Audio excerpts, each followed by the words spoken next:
At 11:17 that night, while I was sitting alone in the kitchen, the doorbell suddenly rang. I opened the door and froze when I saw my daughter standing on the porch in the rain without a coat, without her phone, and without the car I had bought for her. I asked, "Where is your car? What happened?" She only lowered her head and said, "Dad, I'm fine." But when I saw the bruise on her wrist, I knew something was wrong. The next morning, I discovered that my son-in-law had been hiding a secret that would tear our entire family apart. Thank you for joining Dad's Revenge Stories. I truly appreciate your support. Let me know in the comments where you're watching, from what city and country are you in. Please note that this story contains fictional elements added for entertainment and educational purposes.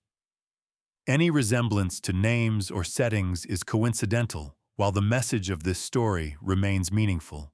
The night my daughter came back, I was sitting in the kitchen with a cup of coffee I had forgotten to drink. That was something my wife Eleanor used to scold me about. She would walk in from the garden, see the full mug sitting cold on the counter, and shake her head, the way only a woman married 31 years can shake her head with love and exhaustion wrapped into one motion. 8 years since I lost her, and I still made 2 cups every evening without thinking. One for me, one for no one. I was 68 years old, a retired structural engineer who had spent 35 years inspecting bridges, overpasses, and load-bearing foundations across 4 states.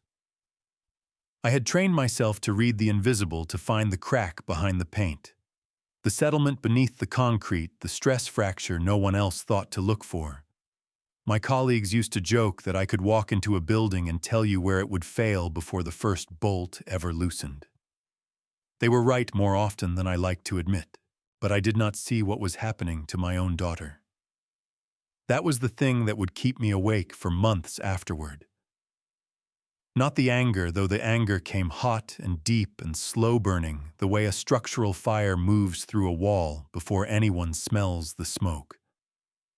What kept me awake was the simple, humiliating fact that I had spent 35 years reading the invisible in steel and concrete, and I had missed every single warning sign in the one structure that mattered most to me.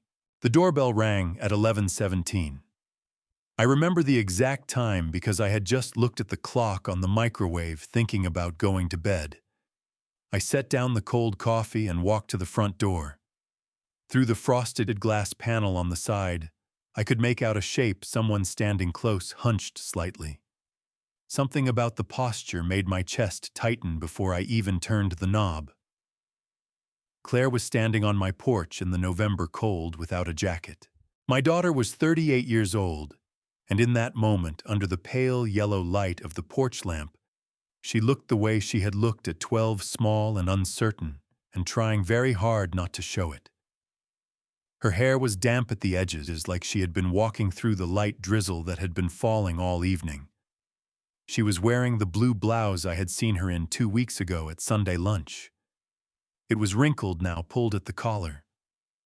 Her left hand was tucked against her stomach, half hidden in the fold of her arm. "Hey, Daddy," she said. Her voice was too even. That careful kind of even that takes practice. "Claire." I stepped back and held the door wide. "Get inside. It's freezing out here." She came in, and I noticed immediately that she had nothing with her. No purse, no keys, no phone. "Where's your car?" I asked. "It broke down," she said, moving toward the kitchen with the focused energy of someone who does not want to be asked follow-up questions. "Can I get some water?" "Broke down where?" "On Piedmont. I'll deal with it tomorrow." I watched her fill a glass at the sink and drink it, standing up her back to me, her shoulders pulled in tight. She was not crying. That was the part that concerned me more than the tears would have. Claire cried at commercials involving golden retrievers. She cried at the end of old movies, even when she had seen them before. The fact that she was standing in my kitchen at 11:17 on a Tuesday night soaking wet without her car or her phone.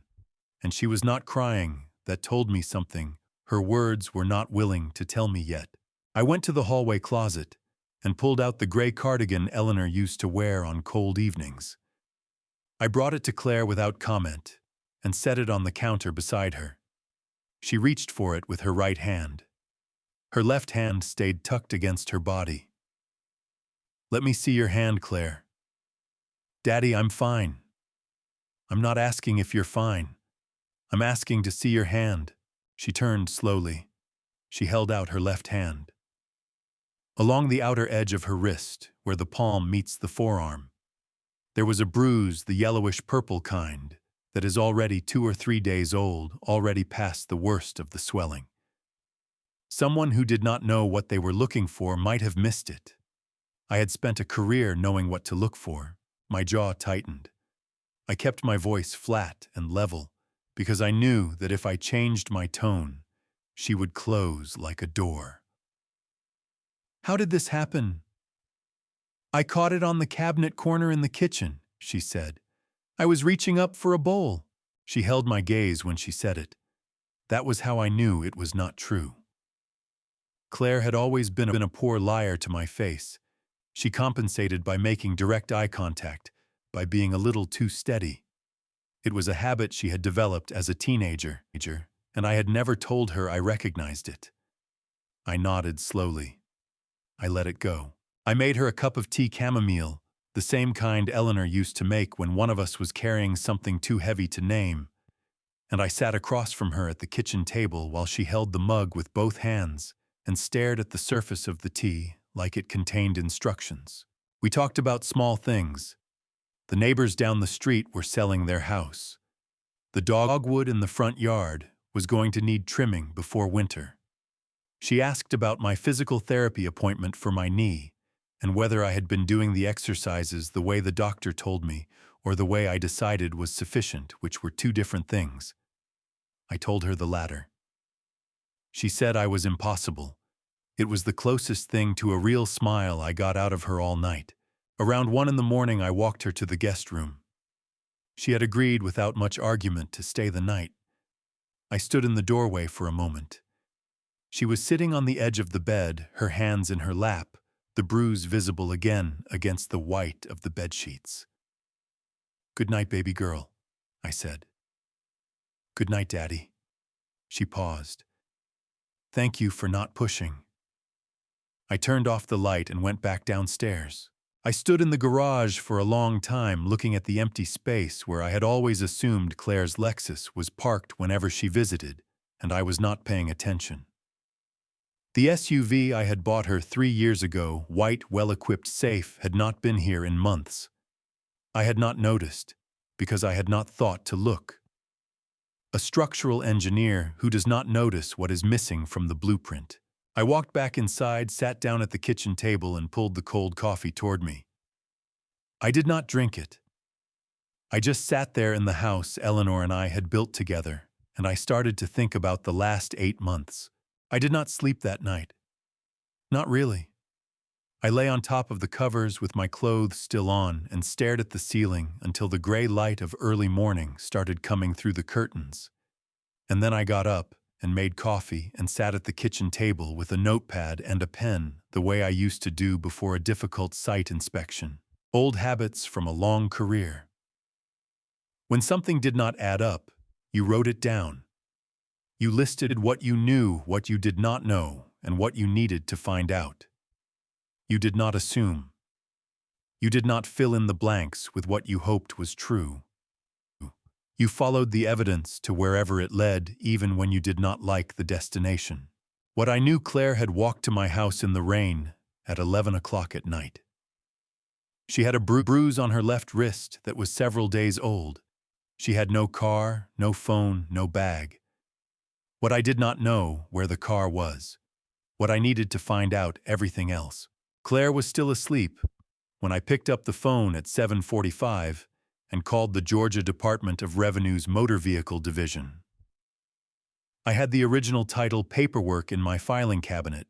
I kept records of everything, another habit from 35 years of professional documentation, and I read the vehicle identification number to the woman on the other end of the line. She put me on hold for 4 minutes. When she came back, her voice was the flat, administrative kind that delivers information without commentary. Sir, according to our records, the title for that vehicle was transferred to a Brett Allen Calloway approximately 8 months ago. The transfer was processed through a licensed dealership as a private party reassignment. I wrote the date on my notepad. I underlined it twice. Is there anything unusual about the transfer? I asked. No, sir. The paperwork was completed correctly. Both signatures were present. I thanked her and set the phone down on the table. Both signatures. That meant Claire had signed, or someone had signed for her. In Georgia, a title transfer requires the signature of the current owner on the front of the title document, along with the buyer's signature and a bill of sale. It is not a complicated process, which is exactly what makes it easy to manipulate when one person in a relationship controls all the paperwork. I sat there for a moment, pressing the pen against the notepad, hard enough to leave an indent without writing anything. Then I remembered something. 2 years ago, Brett had called me on a Sunday afternoon. Friendly casual the way he always was on the phone, smooth in the particular way of men who sell things for a living. He said Claire had misplaced the insurance card for the Lexus, and could I find the original title in my files just so they could photo the VIN for the new policy. He would bring it right back. I had found the document, handed it over at Sunday dinner, and never thought about it again. I had handed him the instrument of his own theft and called it being helpful. I pushed back from the table, walked to the back door, and stepped out onto the porch. The morning air was cold and sharp, carrying the smell of wet leaves and wood smoke from somewhere down the block. I stood there with my coffee mug and breathed until the tightness in my chest loosened enough to think clearly. Frank Doyle's truck was already in his driveway across the street. Frank was a 70-year-old retired welder who had lived across from me for 22 years and operated a small auto repair shop out of a converted barn on his property. He was the kind of man who was always already awake when you needed him, which was one of the reasons I had trusted him longer than almost anyone else I knew. I crossed the street without calling ahead. Frank was in the shop radio on low, working on something under the hood of a Ford pickup. He straightened up when he heard my boots on the concrete floor and took one look at my face. You look like a man who found something he wasn't looking for," Frank said. He wiped his hands on a shop rag and tossed it over the open hood. "Coffee's on the bench. Talk." I told him about the title transfer. I told him about the Sunday 2 years ago when Brett had borrowed the paperwork. I told him about Claire showing up the night before, about the bruise, about the careful way she had answered my questions. Frank listened without interrupting, which was one of the things I valued most about him. When I finished, he picked up his own coffee mug and turned it slowly in his hands, thinking. "Walter," he said, "when can a man transfer a car title without the owner knowing what they're really signing?" "When the owner trusts him completely," I said. "Or when the owner is handed a stack of papers and told to sign here, here, and here, and one of those pages is something different than what she thinks it is." Frank set the mug down on the workbench. "You need to find out which one it was, because those are two different problems with two different solutions." He was right.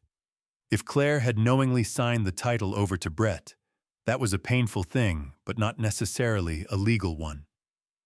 If she had been deceived into signing, given the wrong document, or given the right document under false pretenses, that was something the law had specific language for. Fraud by deception, undue influence. The kind of thing that could unwind a transfer if you had the right evidence and the right attorney. I was already thinking about attorneys when my phone buzzed on the workbench where I had set it down. Unknown number. Georgia area code, but not one I recognized. I picked up and said hello. The line was open. I could hear breathing, faint background noise, what might have been a television or a radio somewhere in the distance. Then nothing. The call ended. I stood in Frank's shop with the phone in my hand, and the back of my neck went cold in a way that had nothing to do with the November air coming through the open barn door. "Who was that?" Frank asked. "I don't know," I said. But I had a feeling that whoever it was, they knew exactly who I was. And they had wanted me to know they were paying attention. I keep a leather notebook in the top drawer of my desk, the kind with a hard cover and cream-colored pages bought at an office supply store sometime in the late 90s and replaced every few years since. Eleanor used to tease me about it. She said no one under the age of 70 kept handwritten financial records anymore. I told her that was exactly why I did it. When a system fails, it always fails at the digital layer first. Paper does not crash. I pulled the current notebook out after I got home from Frank's shop and set it open on the desk beside a cup of coffee. I actually intended to drink this time. Claire had left while I was across the street. I found a note on the kitchen counter in her handwriting. Just 4 words, "I'll call you later." She had taken the gray cardigan with her. I did not mind. I hoped it kept her warm. I turned to the entries from 3 years back and started reading. It took me 20 minutes to find what I was looking for. The entry was dated a Tuesday in October, written in my usual shorthand, BC Investment Residential Development, Forsyth County, $40,000 cash verbal agreement, no contract. Below it in smaller writing that I did not remember making, I had added Eleanor would have asked for paperwork. She would have. Eleanor had a gift for reading people that I had always admired and occasionally resented. She would have sat across the dinner table from Brett Calloway and found the thing he was hiding inside of 5 minutes. She would have set her fork down, looked at me with those gray eyes, and said something quiet and precise that would have ended the conversation before any money changed hands. But Eleanor had been gone for 8 years, and I had made the decision alone. Brett had come to the house on a Tuesday evening, dressed the way he always dressed, sport coat, open collar, the kind of put together that says, "I am successful but approachable." He had laid out the opportunity with the practiced fluency of a man who sold real estate for a living. A residential development project in Forsyth County, north of Atlanta. 40 units, strong pre-sales. He just needed a short-term capital partner for 60 days while the construction financing finalized. He would return the principal plus 8%. In and out. Clean. "Why come to me?" I had asked. "Because I trust you," he said, and he looked me directly in the eyes when he said it the way confident liars always do. "And because family keeps things simple." I had written the check cash equivalent wire transfer without asking for a signed agreement. He was my son-in-law. He was sitting in the chair where my wife used to sit.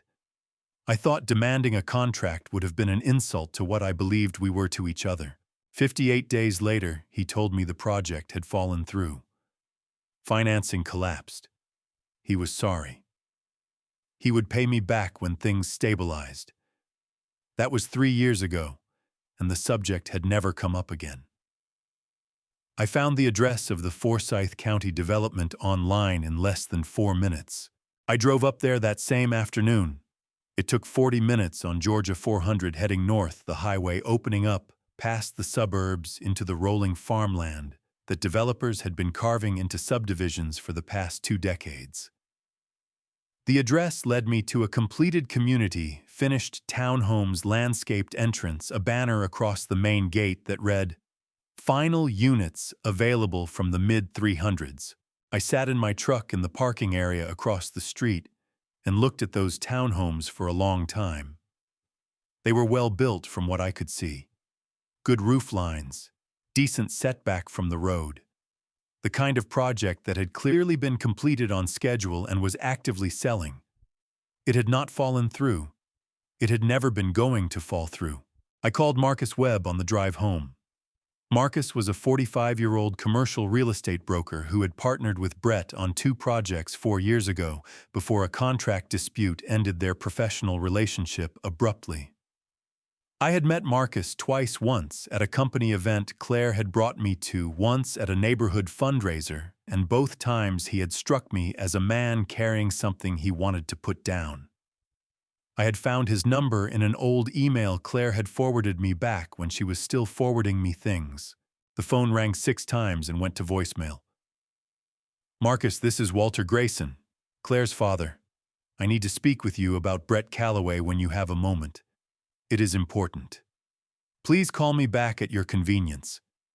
I left my number and hung up. When I got home, I went back to the desk and opened the notebook again. I turned to the most recent entries, the ones from the past 3 months, scanning the numbers with the same methodical attention I used to give to load calculations and stress reports. It was there 4 pages from the back, tucked between a note about the property tax payment and a reminder about my annual physical, a statement from Piedmont Community Bank.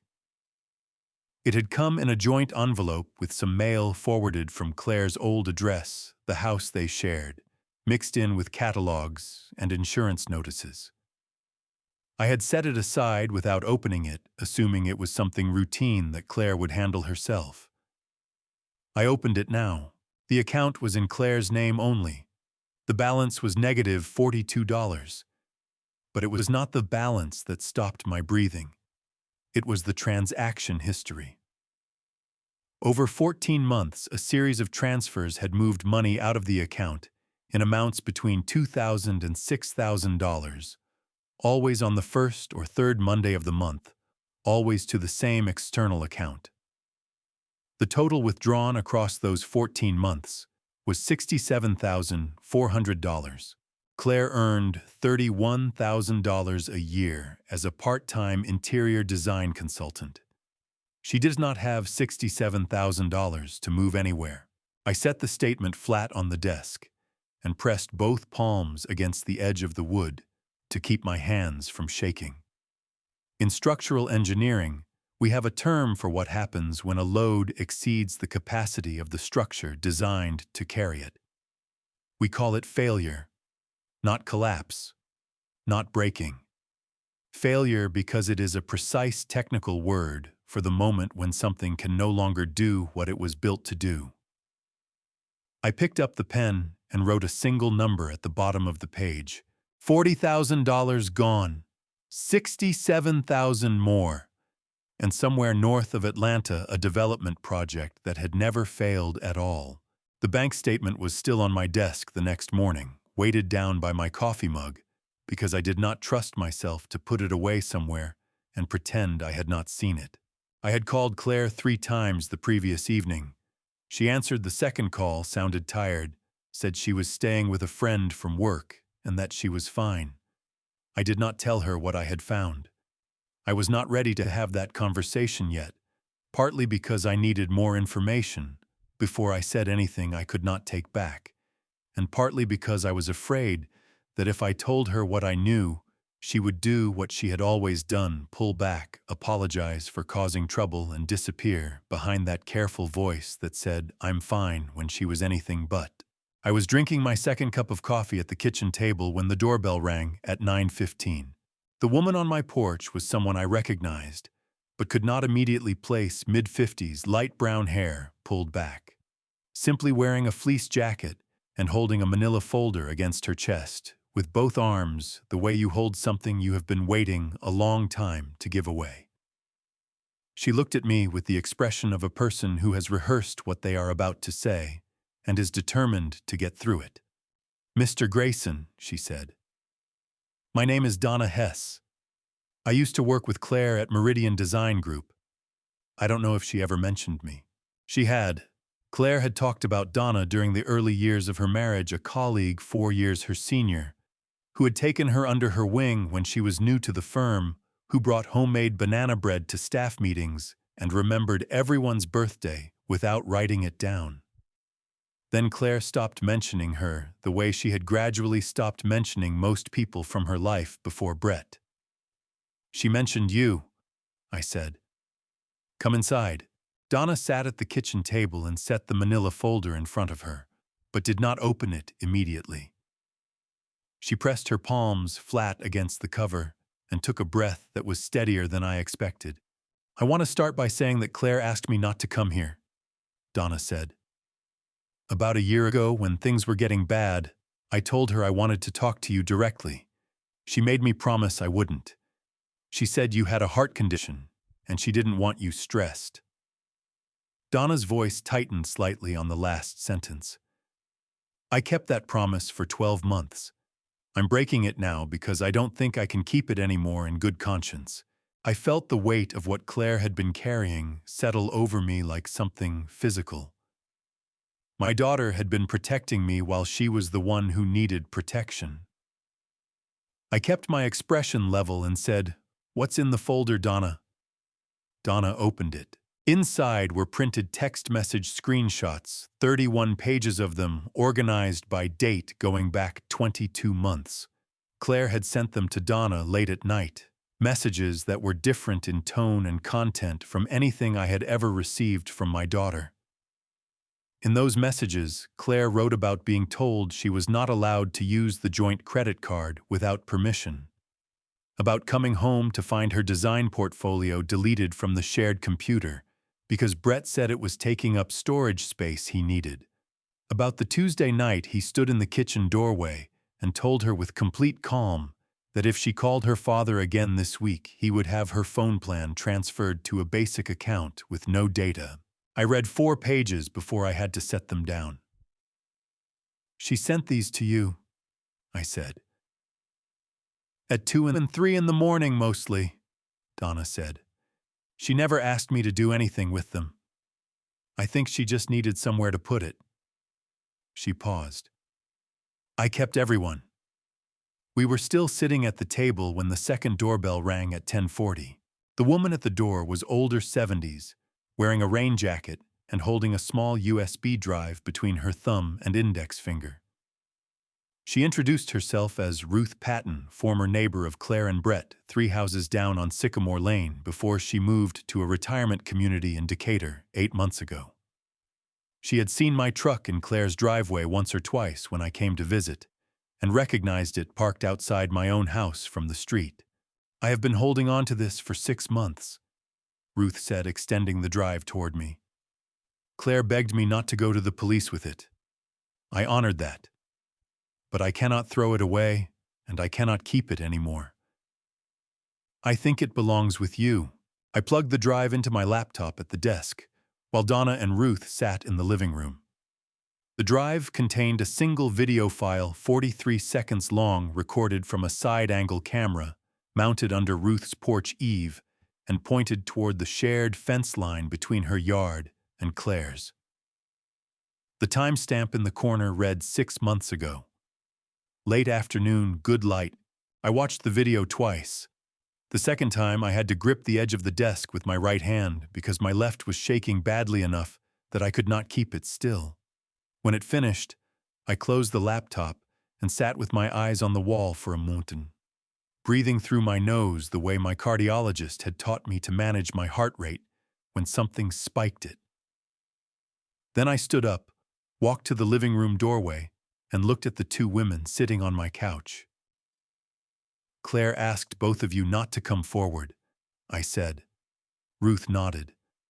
Donna nodded. She was trying to protect me, I said. It was not a question.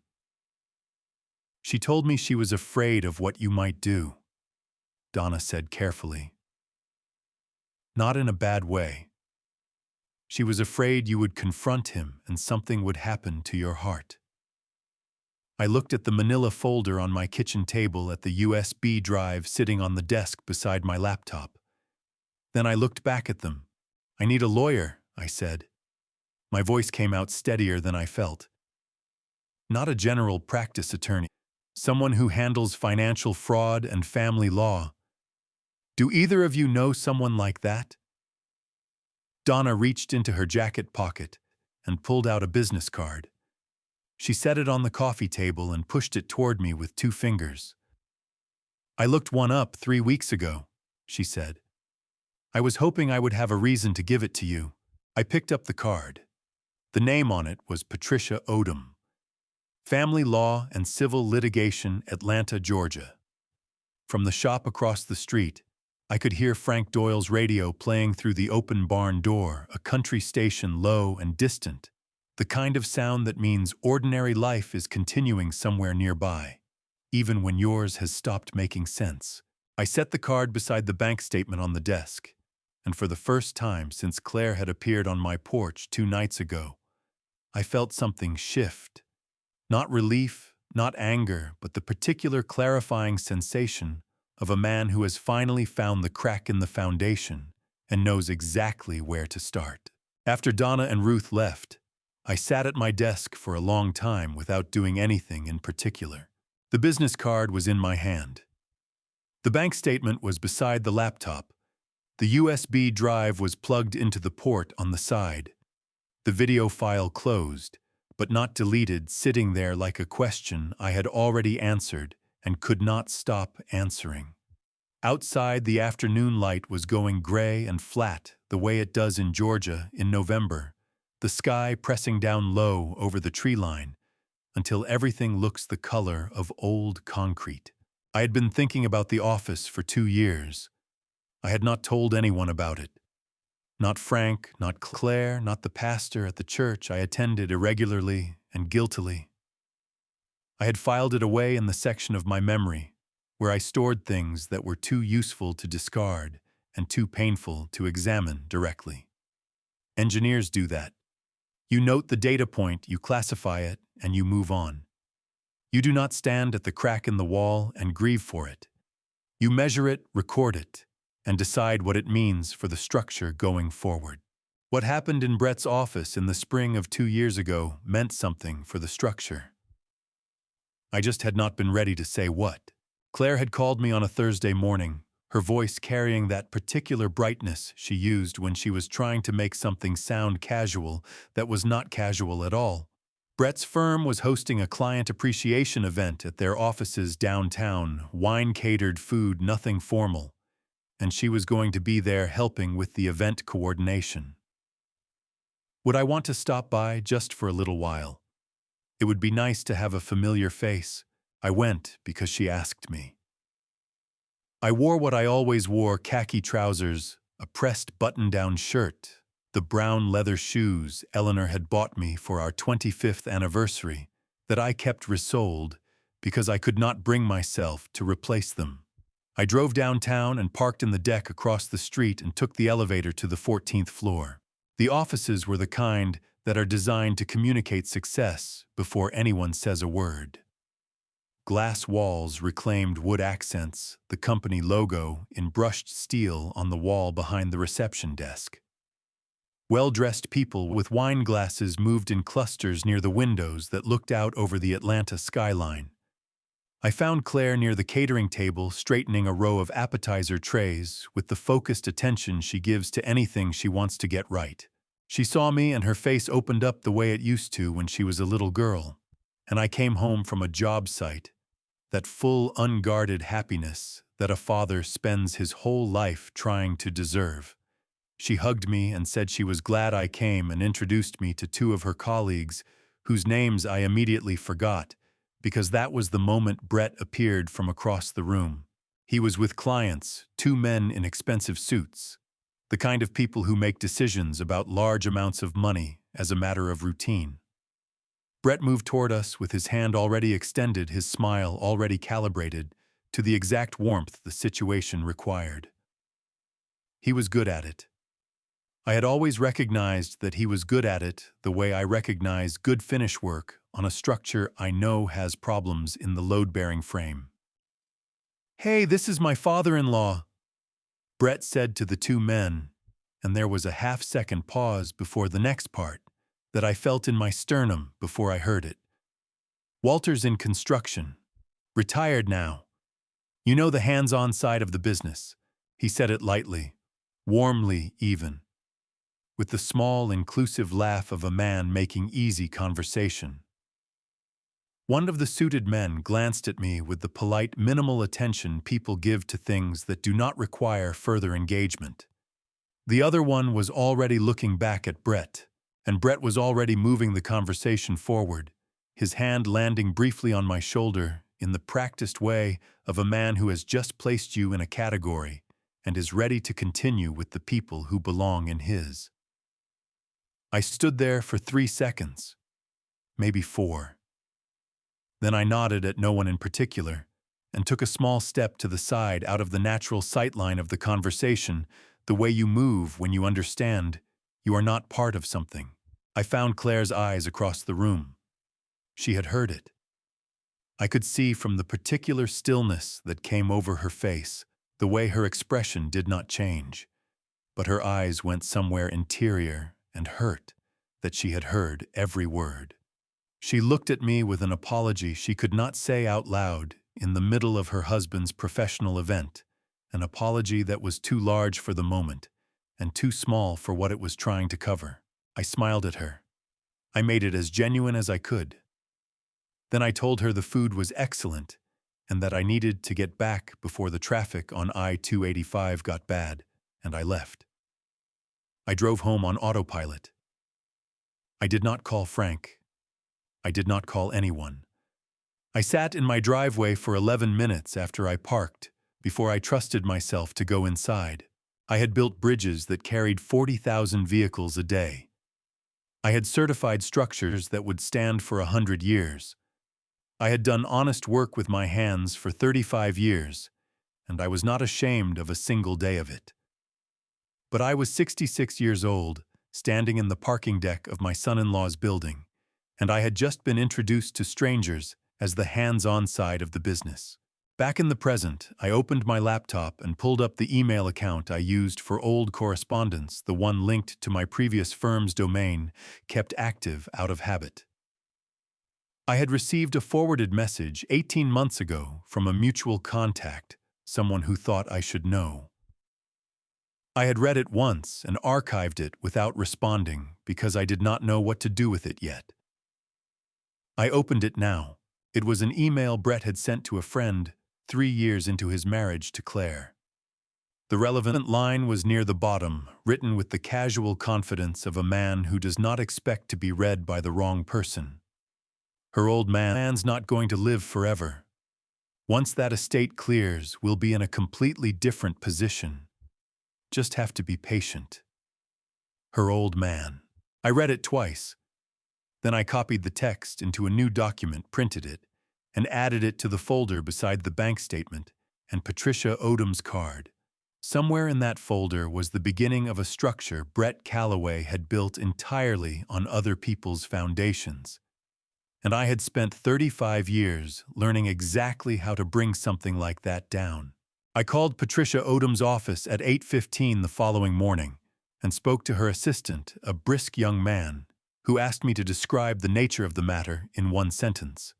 I told him it involved financial fraud, a forged title transfer, and unauthorized withdrawals from my daughter's bank account over 14 months. There was a brief pause on the line. He said Ms. Odom had a cancellation at 2 o'clock that afternoon and asked if I could be there. I told him I could be there at 1:30 if that helped. Before I drove downtown, I stopped at a copy shop on Peachtree Road and made duplicates of everything: the bank statement, the printed email, the title transfer documentation, Patricia Odom's card, and the list of dates and figures I had compiled from my notebook. I kept the originals in a manila envelope in my truck's locked center console and carried the copies in a separate folder. Another habit from the inspection years. You never bring your only set of documents to a meeting where you do not control the room. The address on Patricia Odom's card led me to a building on West Peachtree Street, 12 floors, the kind of office tower that is not trying to impress anyone because it does not need to. The lobby directory listed Aldridge and Odom's civil practice on the 9th floor. I had not noticed until that moment that the firm name had 2 names in it. The receptionist walked me down a short hallway and knocked on a half-open door. Inside, a man in his early 60s was standing behind a desk, already reaching across it with his hand extended. He was compact and gray-haired, with the kind of unhurried manner that comes from decades of knowing what most things are worth and what they are not. "Mr. Grayson," he said. "James Aldridge. Thank you for coming in." I shook his hand and sat down across from him, and that was when I understood why Patricia Odom's card had led me to a firm with James Aldridge's name on the door. I looked at him carefully. "You know Brett Calloway," I said. It was not a question. Aldridge folded his hands on the desk. "I represented Mr. Calloway in a contract dispute approximately 4 years ago. That representation ended when the matter was resolved. I have had no professional relationship with him since." He met my eyes without hesitation. "I am telling you this now before we go any further because you have a right to know, and because I will not be the attorney who handles your case. Patricia will. What I can tell you within the limits of what is permissible is that I was not surprised to receive a call from Donna Hess 3 weeks ago asking me to recommend someone for a situation involving Mr. Calloway." I leaned forward slightly. "Donna called you?" "She did. I told her Patricia was the right person. I also told her that if the situation was what it sounded like, the person who needed to walk through that door was you." He paused. "I am glad you are here, Mr. Grayson. I will let Patricia take it from here." He stood, knocked twice on the connecting door to his right, and left the room with the quiet efficiency of a man who has said exactly what he came to say.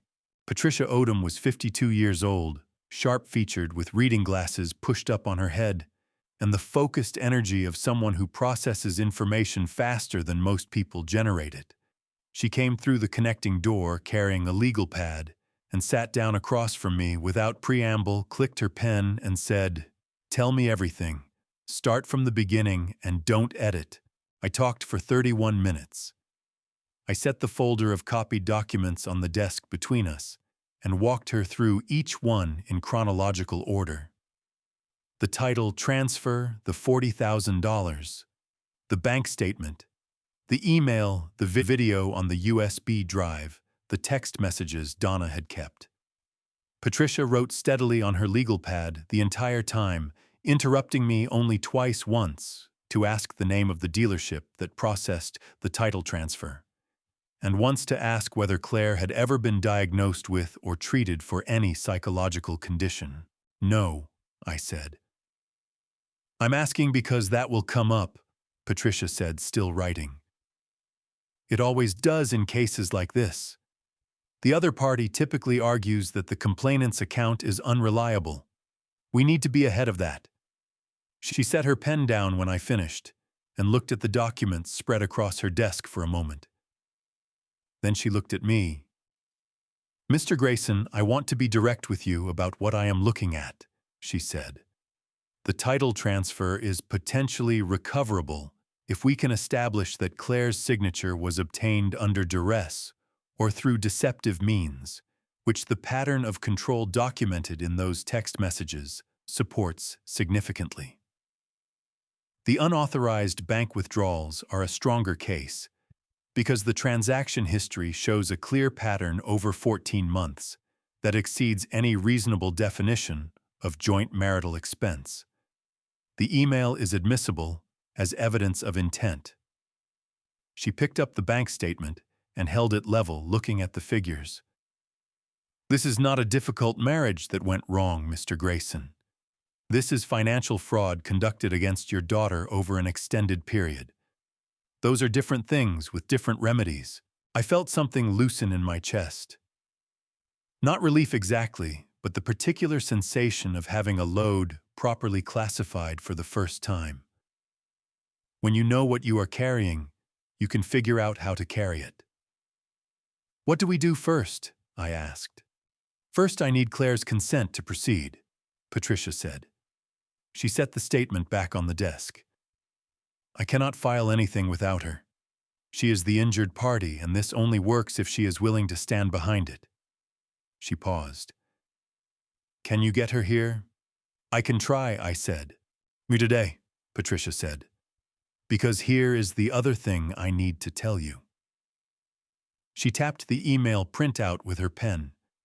If Brett Calloway is the kind of person this document suggests he is, the moment he suspects you are building a case, he will start moving assets. We have a narrow window, Mr. Grayson. Narrow, but workable. I picked up my copy of the folder and stood. Patricia walked me to the door and shook my hand with a firm, brief grip. One more thing, she said. James mentioned you have a background in structural engineering. 35 years, I said. She nodded once, something close to a smile crossing her face. Good. This kind of case rewards patience and precision. I think you understand both. I walked back to my truck in the gray November afternoon, called Claire's number, and waited through 4 rings with my hand tight around the phone. She answered on the 5th. Daddy, she said. Her voice was careful again, that practiced evenness. But underneath it, for the first, I heard something else. Something that sounded like a person standing at the edge of a decision. Claire, I said, I need you to meet me. Today. There are some things I have to show you, and I need you to see them with me. A long breath on the other end of the line. Then, okay, Daddy. Tell me where. Marcus Webb called me back at 6:50 the following morning. I was already awake, already dressed, already on my second cup of coffee, which was becoming a pattern I was not proud of. The phone buzzed on the kitchen counter, and I picked it up before the second ring, and the man on the other end spoke without introducing himself, as though he had been rehearsing the first sentence and wanted to get it out before he changed his mind. I saw your name on my missed calls, and I almost didn't call back, Marcus said. I want you to know that up front. I almost didn't. I appreciate that you did, I said. I haven't decided anything yet, he said. I just want to talk. Somewhere public. Somewhere that isn't connected to either of us. We agreed on a diner on Roswell Road in Sandy Springs. The kind of place with vinyl booths and laminated menus and coffee that arrives without being asked for refilled, without being requested. I had eaten there twice in the past decade, both times after early morning site visits in the area. It was the right kind of place for a conversation that needed to happen without anyone paying attention to it. Marcus was already in a corner booth when I arrived, sitting with his back to the wall, the way people do when they want to see the room before the room sees them. He was 45, broad-shouldered, with the kind of face that had probably been open and easy once, and had since learned to be careful. He was wearing a fleece pullover and had his hands wrapped around a coffee mug, and he looked at me when I slid into the seat across from him with the measuring expression of a man deciding in real time how much to trust what he was seeing. Ah, you look like her, he said. Claire, around the eyes. People say that I told him. He nodded and looked down at his coffee. The diner was half full, a few contractors in work boots, a woman with a laptop, an older couple sharing a newspaper. Country music played low from a speaker near the register. What do you want to know? Marcus asked. Whatever you're willing to tell me, I said. I'm not recording this.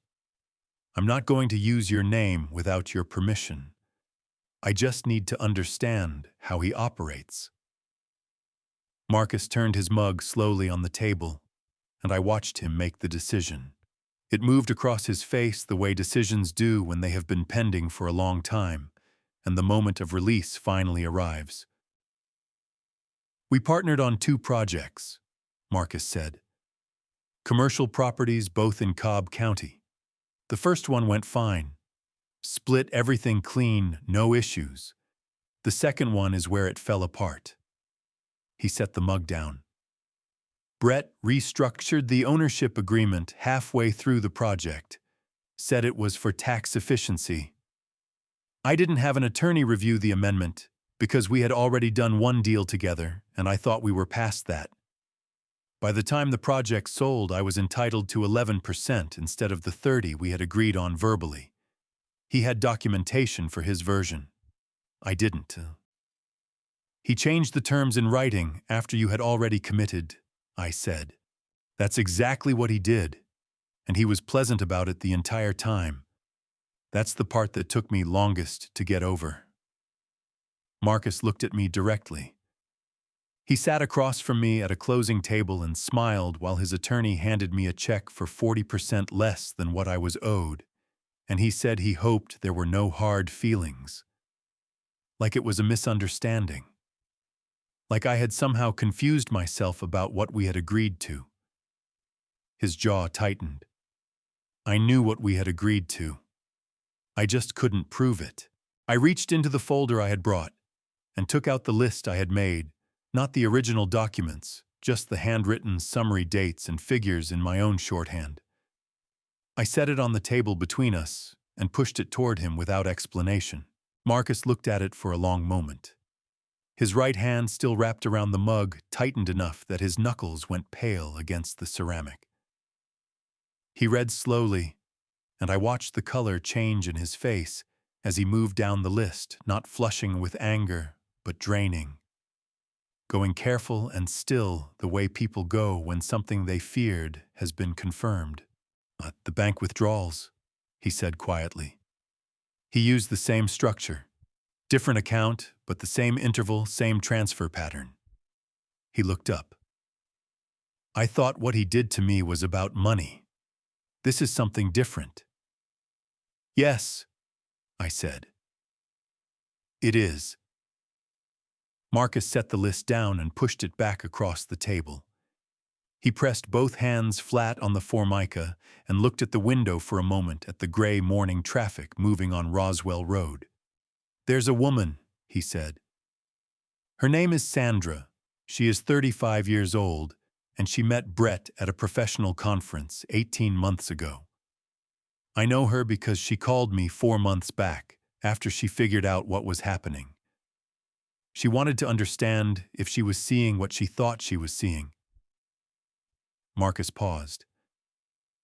She kept documents, things she found that she was not supposed to find. I told her to hold on to them and not say anything until she understood what she was dealing with. I felt the geometry of the situation shift and expand. Brett had not built one structure on someone else's foundation. He had built several simultaneously with the same blueprints. Will she talk to me? I asked. I'll ask her, Marcus said. I can't promise anything. She's frightened. He picked up his coffee and held it without drinking, looking at me over the rim. Walter, there is something else you need to know. Something that did not make it onto that list, because you probably don't know it yet. He set the mug down. Brett has been asking questions about your property. I heard it from someone in a title company on Piedmont who knows us both professionally. Someone pulled a property valuation report on your home 3 months ago. The request came through a Shell LLC, but the contact email traced back to a domain Brett registered 2 years ago for a side venture that never went anywhere. The coffee in my own mug had gone cold while we were talking. I noticed it now because I reached it, and the temperature was wrong in a way that felt significant. He pulled a valuation on my house, I said. And a life insurance lookup, Marcus said. I don't know how far that one got, but I thought you should know. I drove home on Roswell Road with both hands on the wheel and the radio off, and I thought about what it means to discover that a man has been assessing the value of your life as a financial instrument. Not metaphorically, literally. Pulling numbers on your property, your policy, your projected timeline. Her old man's not going to live forever. I had printed that email less than 24 hours ago. I had thought it was the worst of it. I was wrong. Patricia called me 2 days after my meeting with Marcus at 8:30 in the morning, while I was standing in my garage looking at the empty space where the Lexus used to park when Claire visited. "I've been reviewing the title transfer documentation overnight," she said, and I could hear papers moving on her end of the line, the particular dry sound of someone who works while they talk.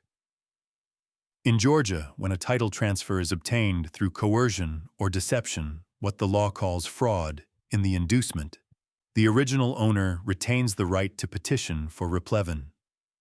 That is a civil action to recover personal property that was wrongfully taken. Given the pattern of control documented in those text messages and the circumstances under which Claire likely signed, I believe we have a credible basis to proceed.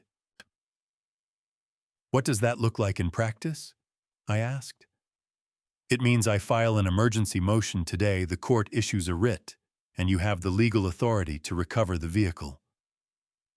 The process typically takes 48 to 72 hours if the judge agrees the circumstances warrant expedited treatment."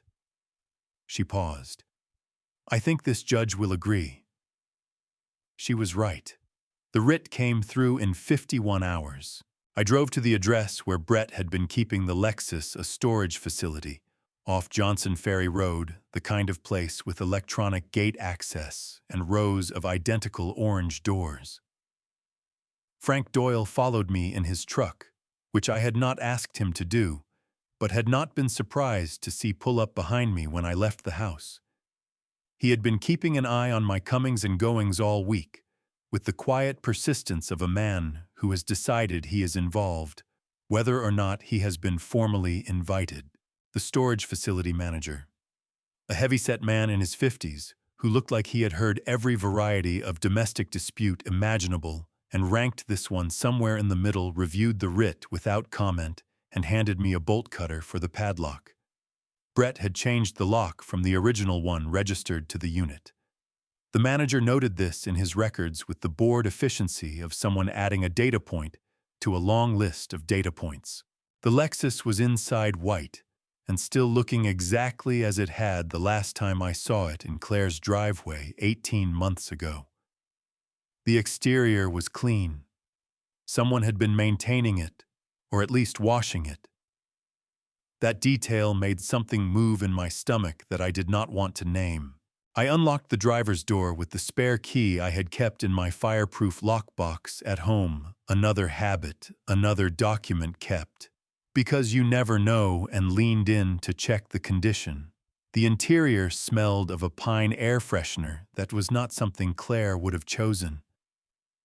The mileage was higher than I expected for a car that was supposedly sitting unused.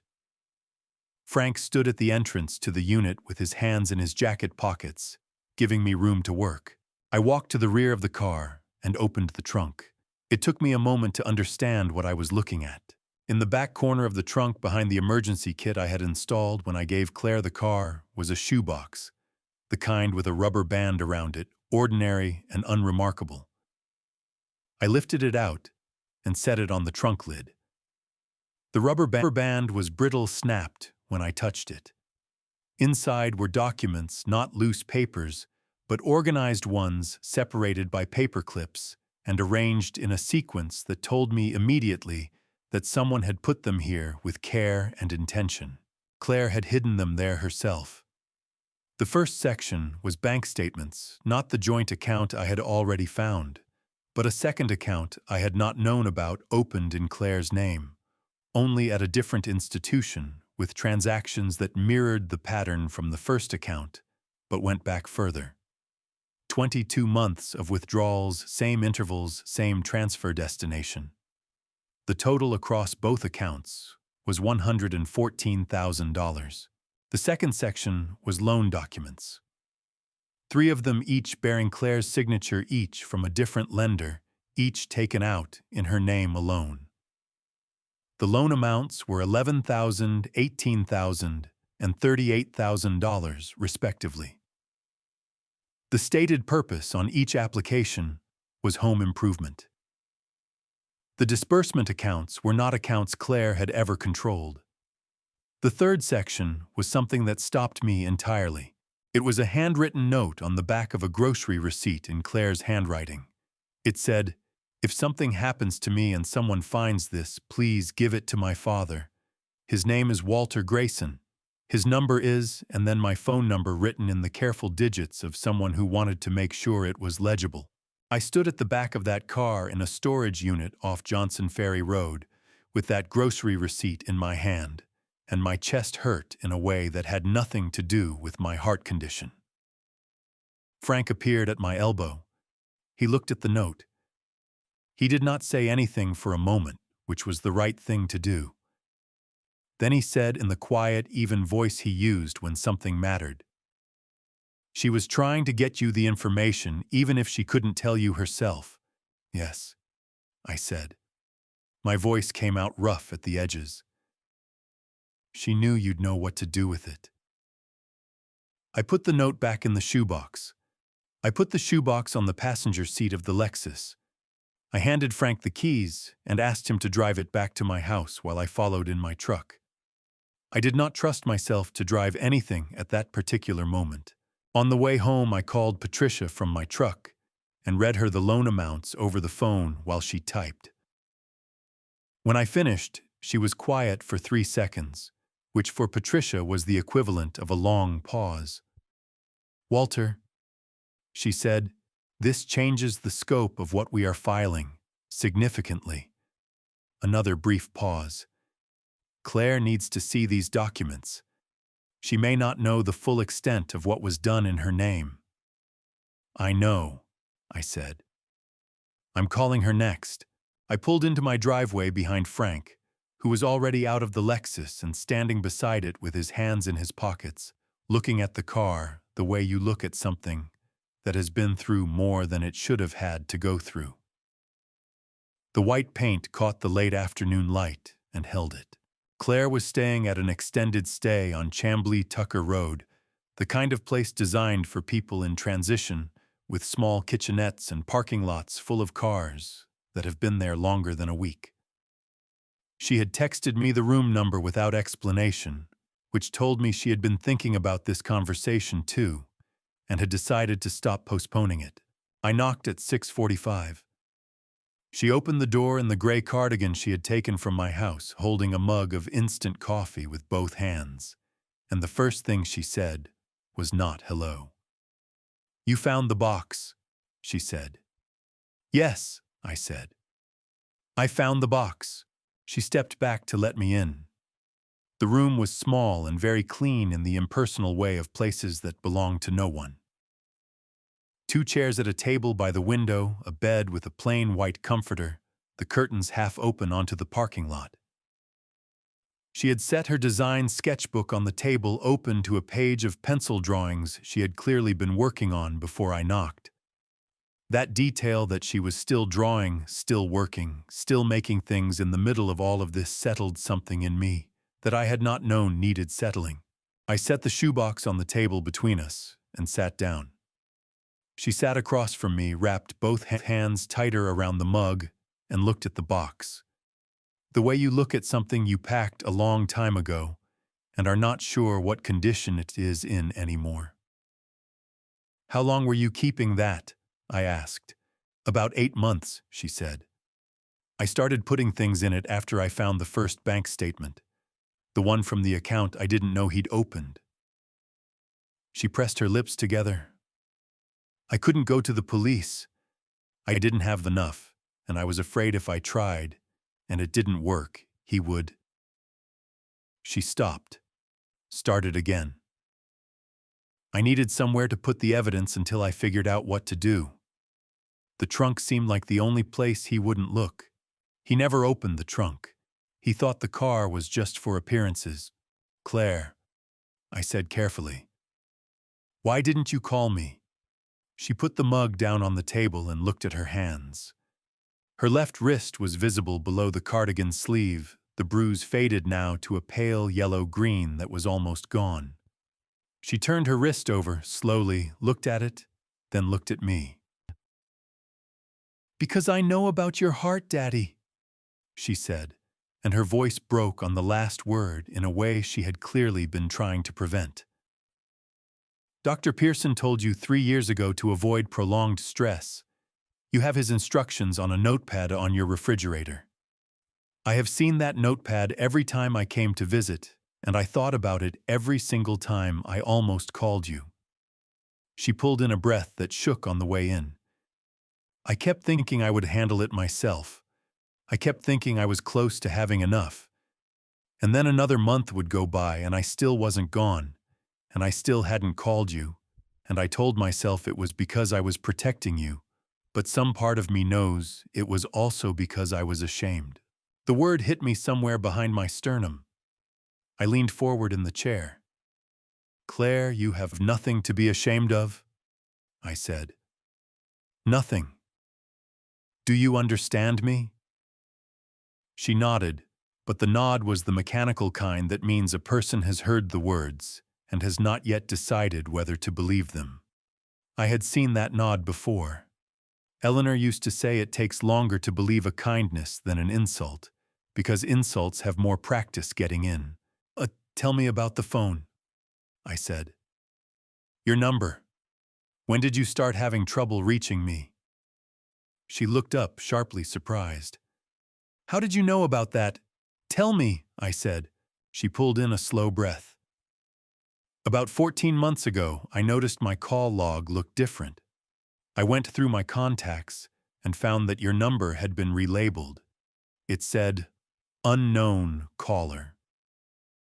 Her voice went flat and precise the way voices go when they are recounting something that still produces disbelief. I asked Brett about it, and he said I must have done it myself, that I was always changing things and forgetting. He said it so reasonably. He said it the way you say something to someone who has started to doubt their own memory. She looked at her coffee mug. "It took me 2 weeks to convince myself I hadn't done it. I thought about the times I had called her and gotten a quick, distracted answer or no answer at all. I had told myself she was busy. I had respected what I thought was her need for space. I had been careful not to be the interfering parent." I reached across the table and placed my hand over hers. Her fingers were cold. "There is something I need to ask you," I said. "And I need you to take your time before you answer." I waited until she was looking at me. "Patricia Odom needs your consent to move forward. Without you, she cannot file anything. Without you, the documents in that box stay in a box." I kept my voice level and even. "But I need you to know that whatever you decide, I am not going anywhere. If you say you need more time, I will wait. If you say you are not ready, I will still be here next week and the week after. This is not a deadline I am setting for you. This is a door I am holding open." Claire looked at the shoebox for a long moment. She reached out and touched the corner of it with 2 fingers, not opening it, just touching it the way you touch something you made to confirm it is still real. Then she looked up at me with eyes that were wet, but not spilling steady in the particular way of a person who has made a decision and feels the ground solidify under them as they make it. "I'll call Patricia tomorrow morning," she said. First thing, I squeezed her hand. She squeezed back hard with the grip of someone who has been holding on alone for a long time and is very glad to have something solid to hold on to. We sat at that table for another hour. She told me more, not everything, but more than she had ever told anyone. I listened without interrupting the way Frank had listened to me across the street, because I understood now that listening without interrupting was its own form of holding something up. When I stood to leave, she walked me to the door and hugged me in the narrow entryway of that room. She was thin in a way I had not noticed before her shoulder blades, sharp under the cardigan. "Daddy," she said into my shoulder. "There's one more thing, about Vivian, about something she said after I lost the baby." I held very still. "Tell me," I said. I did not sit back down. I stayed standing in the narrow entryway of that hotel room, one hand still resting on the doorframe, and I waited while Claire found the words for something she had clearly been deciding whether to say for a long time. She went to her jacket hanging on the back of the desk chair and took out her phone. She did not look at me while she scrolled. Her jaw was set in the way it used to get when she was a teenager working up to telling me something. She knew I would not want to hear that particular combination of determination and preemptive apology, that I recognized the way you recognize a structural signature, the same load expressed the same way every time. In about 14 months ago, she said, still looking at the phone. I was going through a hard time. You know some of it. There was a period where I was not well, where things at home were very difficult, and my body responded to that stress in ways I could not control. She said it carefully in the precise, compressed language of a person who has said a version of this sentence many times to themselves and learned to make it smaller so it takes up less space. I lost a pregnancy, Daddy. I was about 9 weeks along. I had not told anyone yet, not even you, because it was early, and I was superstitious about saying it out loud before I was sure everything was going to be all right. The room felt very still. The parking lot light through the half-open curtain made a pale stripe across the carpet.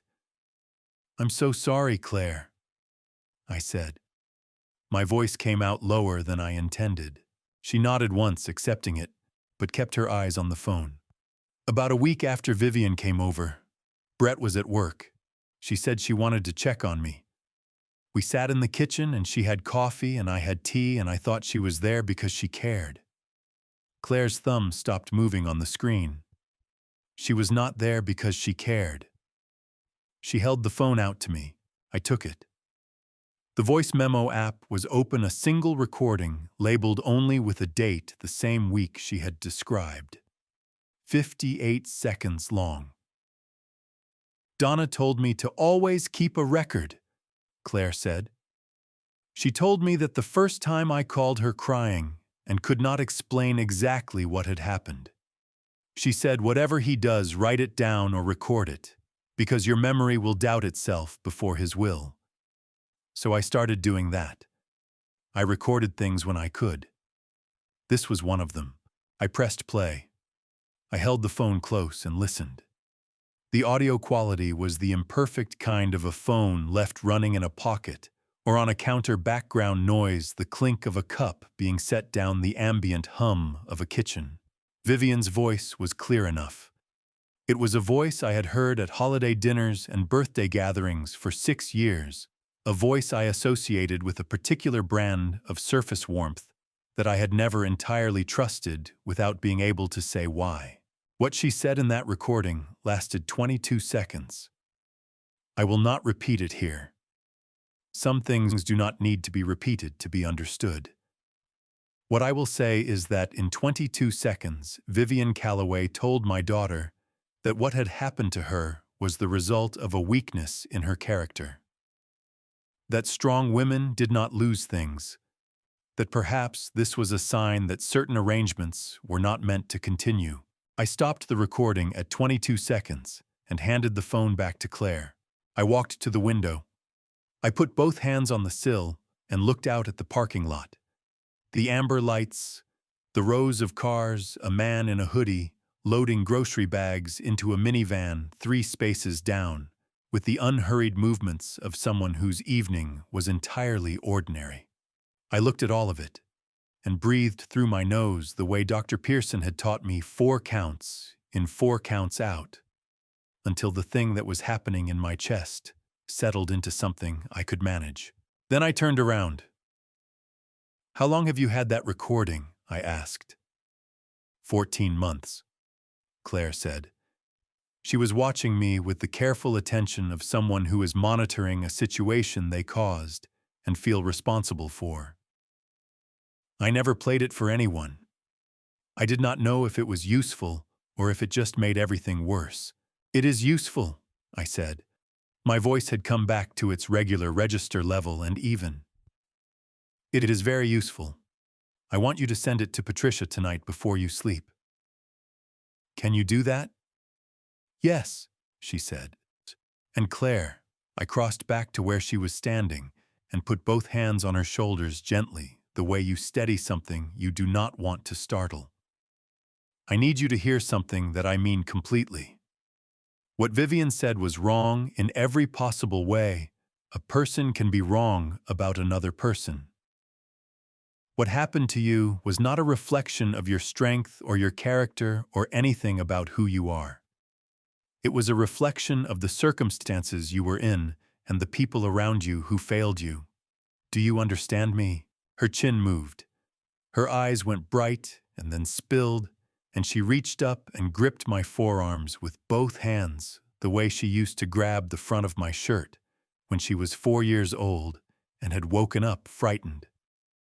I understand, she said, and this time she meant it. I left the hotel at 8:30. In the car on the way home, I called Patricia and told her to expect a voice memo from Claire that evening. Patricia asked me if I was all right, which was the first time she had asked me anything personal, and I told her I would be. When I got home, I went to my desk and opened my notebook and turned to a clean page. I wrote Vivian Calloway's name at the top. Underneath it, I wrote co-conspirator knowing participation in pattern of control evidence recording testimony. Then I wrote the date and closed the notebook. The following morning, Patricia called at 9:05. Claire phoned me at 7 this morning, she said, and her voice carried something I had not heard in it before, a quality that was not quite warmth, but was adjacent to it, the sound of someone who has just confirmed a thing they needed to be true.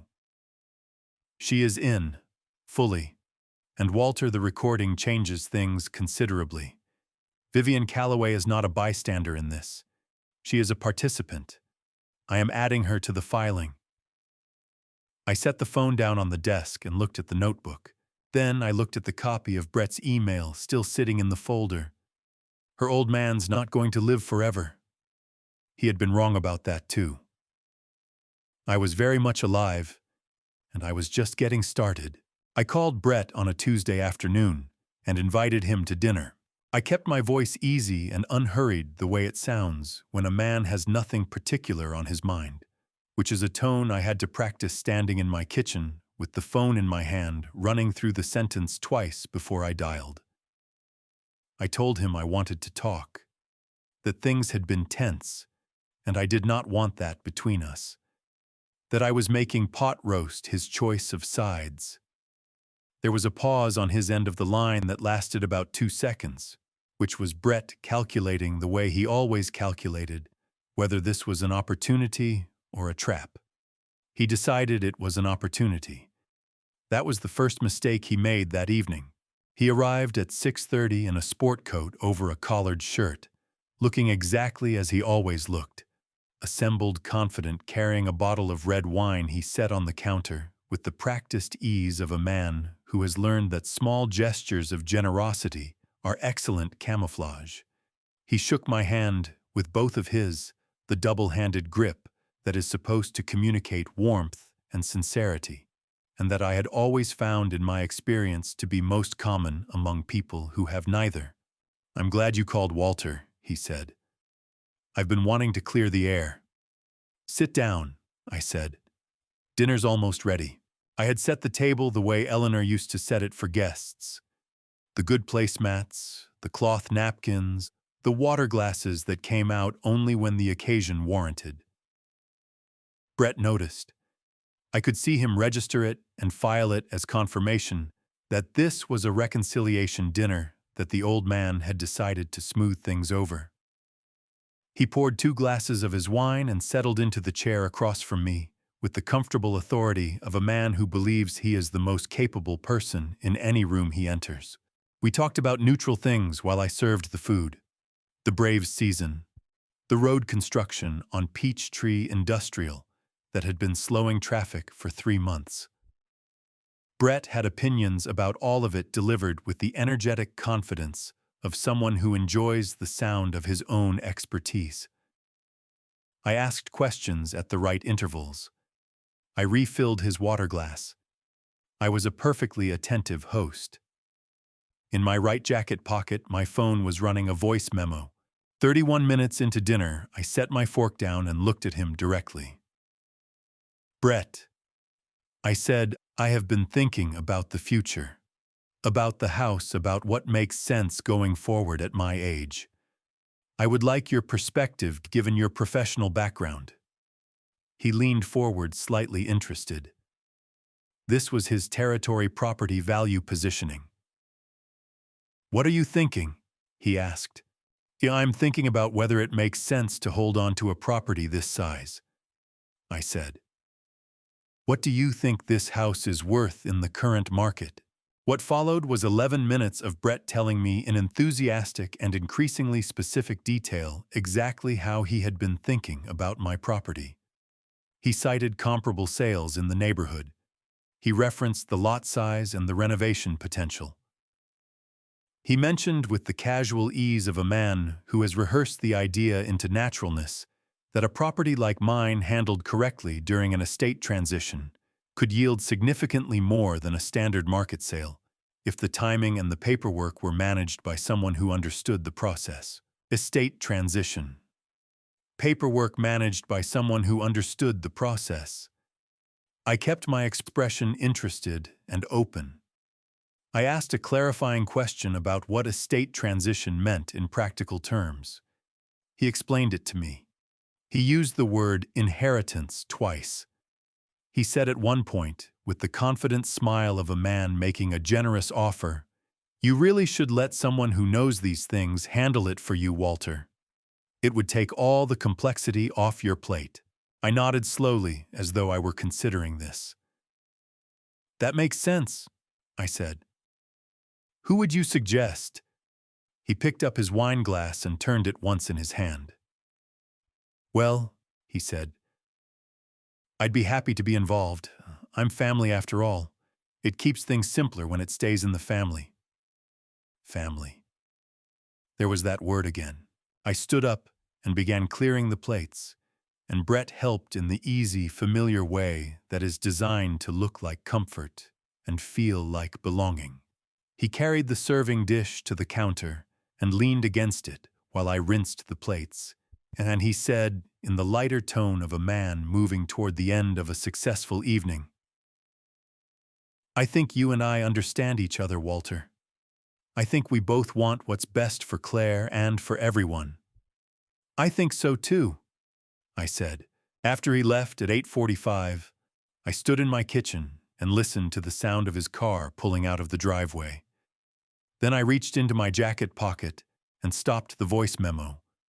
19 minutes of usable audio, including 11 minutes of Brett discussing the value and handling of my estate in terms that made his intentions as clear as a structural diagram. I called Frank. "How'd it go?" Frank asked. He had been across the street all evening, a fact I had not mentioned to Brett. "He told me I should let someone who knows these things handle my estate," I said. He used the word inheritance. He called himself family. Frank was quiet for a moment. Then he said, "Did you get it on tape?" "Every word I said." "Good." A pause. "Walter Marcus called me this afternoon. He said Sandra is ready to meet with you. She has the documents." I looked at the wine bottle Brett had left on my counter, good label, expensive, chosen to impress. I picked it up and set it on the top shelf of the pantry behind a box of oatmeal where I would not have to look at it. "Tell Marcus I'll be there," I said. "Wherever she wants to meet, whenever she is comfortable. Her timeline, not mine." I hung up and went to my desk and opened my notebook to the page with Brett's name on it. Underneath the existing notes, I wrote the date and a single line, 19 minutes. Estate inheritance family. Recorded. Then I turned to a fresh page and wrote Sandra's name at the top and waited for Frank to call back with the details. Sandra Mitchell chose the meeting place herself, a public library branch on North Druid Hills Road, the kind of building with high ceilings and long tables, and the particular quality of quiet that comes from many people being carefully silent in the same room. She was already there when I arrived, sitting at a table near the periodicals section, with a cup of coffee from the lobby vending machine and a manila envelope in front of her that she kept one hand resting on the way. You keep a hand on something you are not sure you are ready to let go of yet. She was 35, dark-haired, wearing the composed expression of someone who has decided to be brave about something and is concentrating on maintaining that decision. She did not look like Claire. She was taller, more angular, with the kind of directness in her eyes that suggested she had arrived at this table through a different road, not through years of gradual erosion, but through a faster, sharper disillusionment that had left her angry rather than diminished. I appreciated the difference. Anger, in my experience, is more useful than shame when it comes to telling the truth. "Mr. Grayson," she said, and stood to shake my hand with a firm grip. "Marcus told me about you. He said you were the kind of man who writes things down." "Old habit," I said.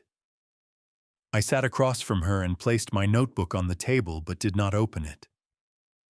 "I appreciate you agreeing to meet. I know this is not easy." "It is not," she said. She looked at the envelope under her hand. "But I have been carrying this for 4 months, and I am tired of carrying it alone." She pushed the envelope toward me. "I want to walk you through it before you open it. I want you to understand the context before you see the numbers, because the numbers are easier to understand when you know the story behind them." I nodded and left the envelope where she had pushed it. Sandra had met Brett 18 months ago at a commercial real estate conference in Buckhead. He had been charming in the specific way she now recognized as a professional skill rather than a personal quality, attentive, well-informed, asking questions that made her feel like the most interesting person in the room. They had worked together briefly on a mixed-use development project, and during that time he had proposed what he called a co-investment arrangement. She would provide access to a private investor network she had built over 8 years. He would handle the deal structure and the client relationships. They would split the referral fees. It sounded straightforward," she said. "I had done similar arrangements before with other brokers. The difference was that Brett asked me to put the arrangement in writing through a holding company he had set up. He said it was cleaner for tax purposes. I did not have an attorney review the operating agreement because we had been working together for 3 months, and I thought I understood who I was dealing with." She paused. I did not understand who I was dealing with. Over the following 6 months, Brett had used the holding company structure to collect referral fees through Sandra's investor network, while routing the payments through a series of internal transfers that left Sandra's share consistently short. When she raised it, he produced documentation. She did not recognize amended fee schedules, revised split arrangements, signed paperwork that bore her signature on documents she had no memory of signing. "I went back through everything I had kept," Sandra said. "Every email, every contract, every meeting note. And I found it." She tapped the envelope. In the original operating agreement, there were 3 pages of exhibits attached. I signed the agreement and the exhibits together in a stack the way you do when your attorney has reviewed everything and you trust the process. She met my eyes. I did not have an attorney review it, and the 3rd exhibit, which I signed without reading carefully, was a blanket authorization for Brett to amend the fee schedule unilaterally, with 30 days' notice sent to an email address that was listed as mine, but that I had never seen before. I opened the envelope. The documents inside were organized with the precision of someone who understood that their credibility depended on the clarity of their evidence. Sandra walked me through each section, while I read the original agreement, the amended exhibit, the fee payment records, the email chain showing the notification sent to the false address. The total amount redirected away from Sandra's share over 6 months was $43,000. Different target. Identical method. He told people I was difficult to work with, Sandra said while I was reading the last page. He told colleagues I had misunderstood our arrangement and was making accusations because the deal had underperformed. He said it before I had told anyone anything. She pressed her lips together. I had not even decided yet whether I was going to say something, and he was already managing the narrative. I set the last page down. Huntricha, I said, would you be willing to speak with my attorney? Her name is Patricia Odom. She handles civil litigation. What you have here, combined with what we have already documented, establishes a pattern of conduct that goes beyond any individual dispute. Sandra looked at the documents spread across the library table. Around us, the library continued its careful quiet. A child asking a librarian a question, in a low voice, the soft, mechanical sound of a printer somewhere in the back. The ordinary texture of a Thursday morning. Yes, she said. That is why I kept all of it. I kept it because I knew someday someone would need it, and I wanted to be the person who had it when that day came. She began gathering the pages back into the envelope with precise, deliberate movements. He told me your daughter was not stable, that she fabricated things, that you were an overprotective father who could not accept that his daughter had made her own choices. She looked up at me. I believed him for about 6 weeks. Then I found the third exhibit. I drove home on North Druid Hills Road with the copied documents on the passenger seat and Sandra's contact information in my notebook. I called Patricia from the car. Same structure, different target, I said when she picked up. $43,000 false email address, amended authorization buried in Exhibit 3. Patricia was quiet for 2 seconds. Send me everything today. And Walter, I am filing next week. I have enough. We have more than enough. I set the phone in the cup holder and drove the rest of the way in the particular silence of a man who has just watched the last piece of a foundation analysis fall into place. The structure was complete. Now came the part where it came down. Patricia called me on a Monday morning with the particular energy she reserved for moments when the pieces had fully assembled. The filing is ready, she said. Civil fraud, unauthorized use of identity for financial instruments. Coercion in title transfer and conspiracy, that last one includes Vivian. I can submit it Thursday. But Walter, before I do, I want one more thing on record. She paused. I want Brett Calloway's own words about what he believes he is entitled to, in a context he did not know was being documented. I already have 19 minutes from the dinner, I said. The dinner is good, she said, but the dinner is social. What I want is professional. I want him talking about Claire's assets, her legal standing, the property, in a context where he believes he is negotiating, not socializing. That is a different kind of statement. Juries respond differently to it. I thought about that for a moment. Give me 2 days, I said. I still kept a small office in a building on Piedmont Road, a single room I had held onto after retirement for the occasional consulting work I took on, when former colleagues needed a second opinion on a structural assessment. It had a desk, 2 chairs, a drafting table along one wall, and a window that looked out over a parking deck. It was not impressive. It was not meant to be. It was a working room, and it looked like one. I called Brett that afternoon and told him I wanted his professional advice.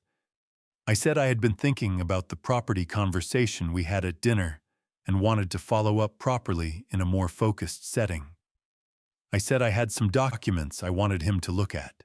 His response came quickly, too quickly, with the barely contained enthusiasm of a man who believes a door he has been pushing against is finally opening.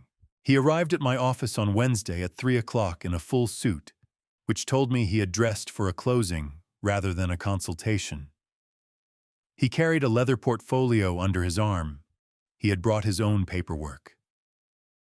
That told me everything about what he believed this meeting was.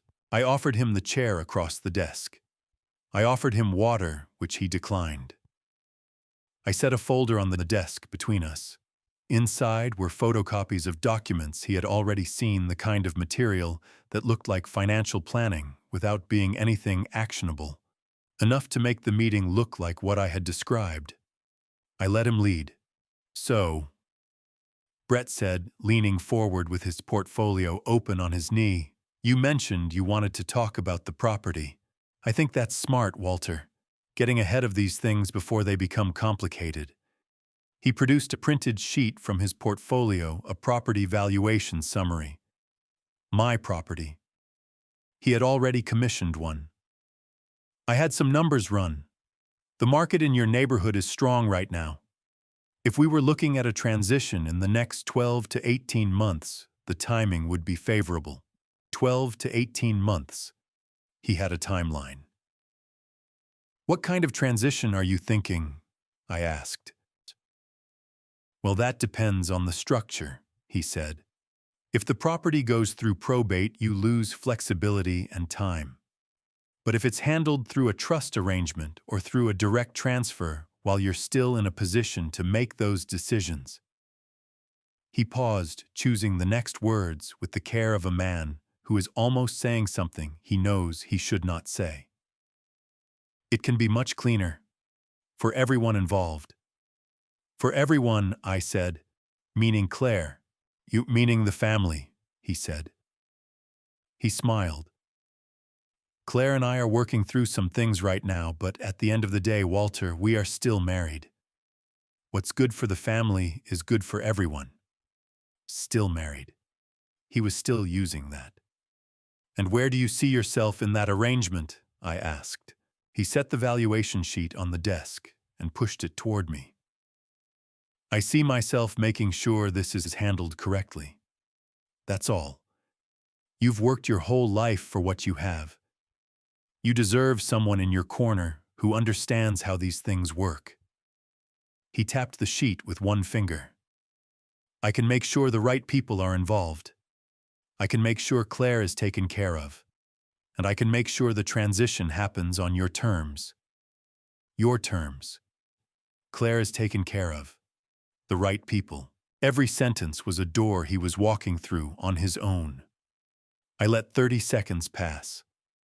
Then I set my pen down on the desk and looked at him without the expression I had been maintaining for the past 40 minutes. Not the attentive, considering face of a man receiving professional advice, but the level, settled face of a man who has completed an assessment and reached his conclusion. "Brett," I said, "I think we are done here." He blinked.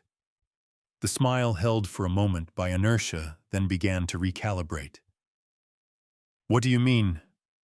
"I mean, this meeting has given me everything I needed," I said. I stood up.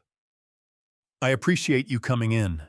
He looked at the folder on the desk, then at me, and I watched the calculation happen behind his eyes, running back through the conversation, testing each exchange for the thing he had missed, trying to locate the moment when the room had changed on him. His jaw tightened. The portfolio closed on his knee. "Walter," he said, his voice dropping to a register I had not heard from him before, lower, stripped of its professional warmth. "What is this?" "This is a consulting appointment," I said. That is all it ever was. I walked to the door and held it open. He stood slowly, gathered his portfolio, and walked past me into the hallway without another word. His footsteps were sharp and fast on the corridor tile, the sound of a man trying to exit a situation he had not yet fully understood. The connecting door at the back of the office opened 30 seconds later. Patricia Odom stepped through it, her recorder in one hand and her legal pad in the other, and looked at me with the expression of a woman who has just heard exactly what she came to hear. 12 to 18 months, she said. His own timeline. His own words. Every word I said. She set the recorder on the desk and clicked it off with the precise final motion of someone closing a case file. "I'm filing Thursday," she said. First thing. Patricia filed at 8:15 Thursday morning.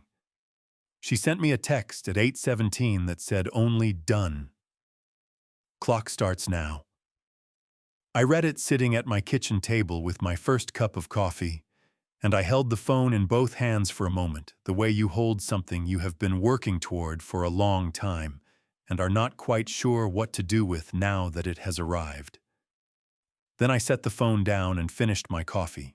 The civil complaint named Brett Allen Calloway as the primary defendant on 4 counts fraud in the inducement for the title transfer, unauthorized use of financial identity for the loan instruments totaling $114,000, civil conspiracy, and intentional infliction of emotional distress. Vivian Calloway was named as a secondary defendant on the conspiracy count, based on the voice recording Claire had provided, and Patricia's documentation of Vivian's role in engineering the marriage as a financial arrangement. Sandra Mitchell had agreed to provide a supporting declaration detailing the pattern of conduct Brett had used across multiple victims. Marcus Webb had provided a written statement about the contract restructuring. Patricia had built the filing the way I would have built a load-bearing structure from the foundation up with nothing left unsupported. I was in the garage reorganizing my tool chest, something I do when I need to keep my hands busy while my mind works, when Frank called at 11:40. "Brett got served 20 minutes ago," Frank said. His voice carried the particular flatness of a man delivering information he has been waiting to deliver. "My contact at the process server's office just called me. He was at his office on Peachtree when they came in. Signed for it himself." I set down the socket wrench I was holding. "How did he react?" "According to my contact, he read the first page, set it on his desk very carefully, and asked everyone in the office to give him a moment." Frank paused. Then he picked up his phone and called someone. The call lasted 4 minutes. He called Vivian. "I knew it the way you know a structural sequence this element fails than that one in a predictable order determined by the load distribution." Vivian called me at 12:50. The phone rang 4 times before I picked up. Not because I was hesitating, but because I wanted her to have those 4 rings, to think about what she was going to say. When I answered, her voice was different from any version of it I had heard in 6 years of family dinners and holiday gatherings. The social gloss was entirely gone. What was underneath it was something more complicated. Not remorse, not exactly, but a kind of rattled quality, the sound of a person who has spent decades believing they were managing a situation and has just discovered the situation was managing them. "Walter," she said, "I think there has been a misunderstanding." "Vivian," I said, "you should speak with your own attorney." "I don't need an attorney. I need you to understand, Vivian." My voice did not rise. It did not need to. "Call an attorney today, this afternoon. Do not call me again until you have." I ended the call. I stood in the kitchen with the phone on the counter and looked out the back window at the yard. The dogwood Eleanor had planted the year Claire was born had gone bare for winter, its branches making clean, spare lines against the gray November sky. I had trimmed it every year for 38 years. I intended to keep trimming it. Patricia called at 2 o'clock with the information I had been waiting for. Brett's attorney filed a motion to dismiss this morning. They were fast. "I'll give them that," she said. "But here is what I want you to know." In the course of preparing their response, his attorney ran a financial background on the defendant. Standard procedure. A brief pause. "Walter, the Calloway family does not have the assets they present. The house Brett and Claire live in is mortgaged to 93% of its value. The car he drives is leased. The investment accounts he has referenced in social contexts are either depleted or do not exist. The image they have maintained for years is built entirely on revolving credit and Claire's financial identity. I thought about Sandra's $43,000, Claire's $114,000, my $40,000. The property valuation Brett had commissioned on my house. The life insurance inquiry Marcus had told me about. He needed Claire to stay, I said. Not for the marriage, for the liquidity. Ah, that is exactly right, Patricia said. And here is the other thing. When his attorney pulled the financials, they found something Brett did not disclose to his own counsel. There is a business entity registered in Delaware, a single-member LLC, that has been receiving transfers from the loan accounts opened in Claire's name. The attorney is now in a very uncomfortable position because his client withheld material information. These things have a way of accelerating. I walked out to the front porch and stood in the cold afternoon air. Frank's truck was in his driveway across the street. His shop light was on in the barn, the warm yellow glow visible through the open door. I thought about the evening I had stood in that same spot 8 months ago and watched Claire's taxi pull away after Sunday lunch, and how ordinary that moment had seemed, and how much had been happening beneath the surface of it that I had not yet learned to see. Patricia, I said, what happens next? Next, she said, Brett Calloway discovers that the life he built on other people's foundations does not belong to him. And we make sure the court understands exactly how he built it. She paused. Get some rest this weekend, Walter. We go to the hearing Monday. I sat on the porch steps in the cold and called Claire. She answered on the second ring, and when I told her the filing was done and the motion to dismiss had already failed, and that we were going to a hearing. Monday she was quiet for a moment, not the careful quiet of someone managing information, but the full releasing quiet of someone who has been holding their breath for a very long time and has finally, in this particular moment, remembered how to exhale. Daddy, she said, and her voice was steadier than I had heard it in years. Thank you. You did the hard part, I told her. You kept the evidence, you made the call, I just held the door. Frank's shop light went off across the street. A minute later, his front porch light came on. Through the bare branches of Eleanor's dogwood, I could see the first stars beginning to show in the darkening sky over the neighborhood. Monday was 4 days away. He came on a Saturday afternoon without calling first. I was in the backyard, pulling dead growth from the flower beds along the fence line, the kind of slow, methodical work that Eleanor used to say was my version of meditation, because I would not sit still long enough for the real thing. I heard the doorbell from the backyard, set down my garden gloves on the porch railing, and walked around the side of the house to the front. Brett was standing on my porch in jeans and a fleece jacket.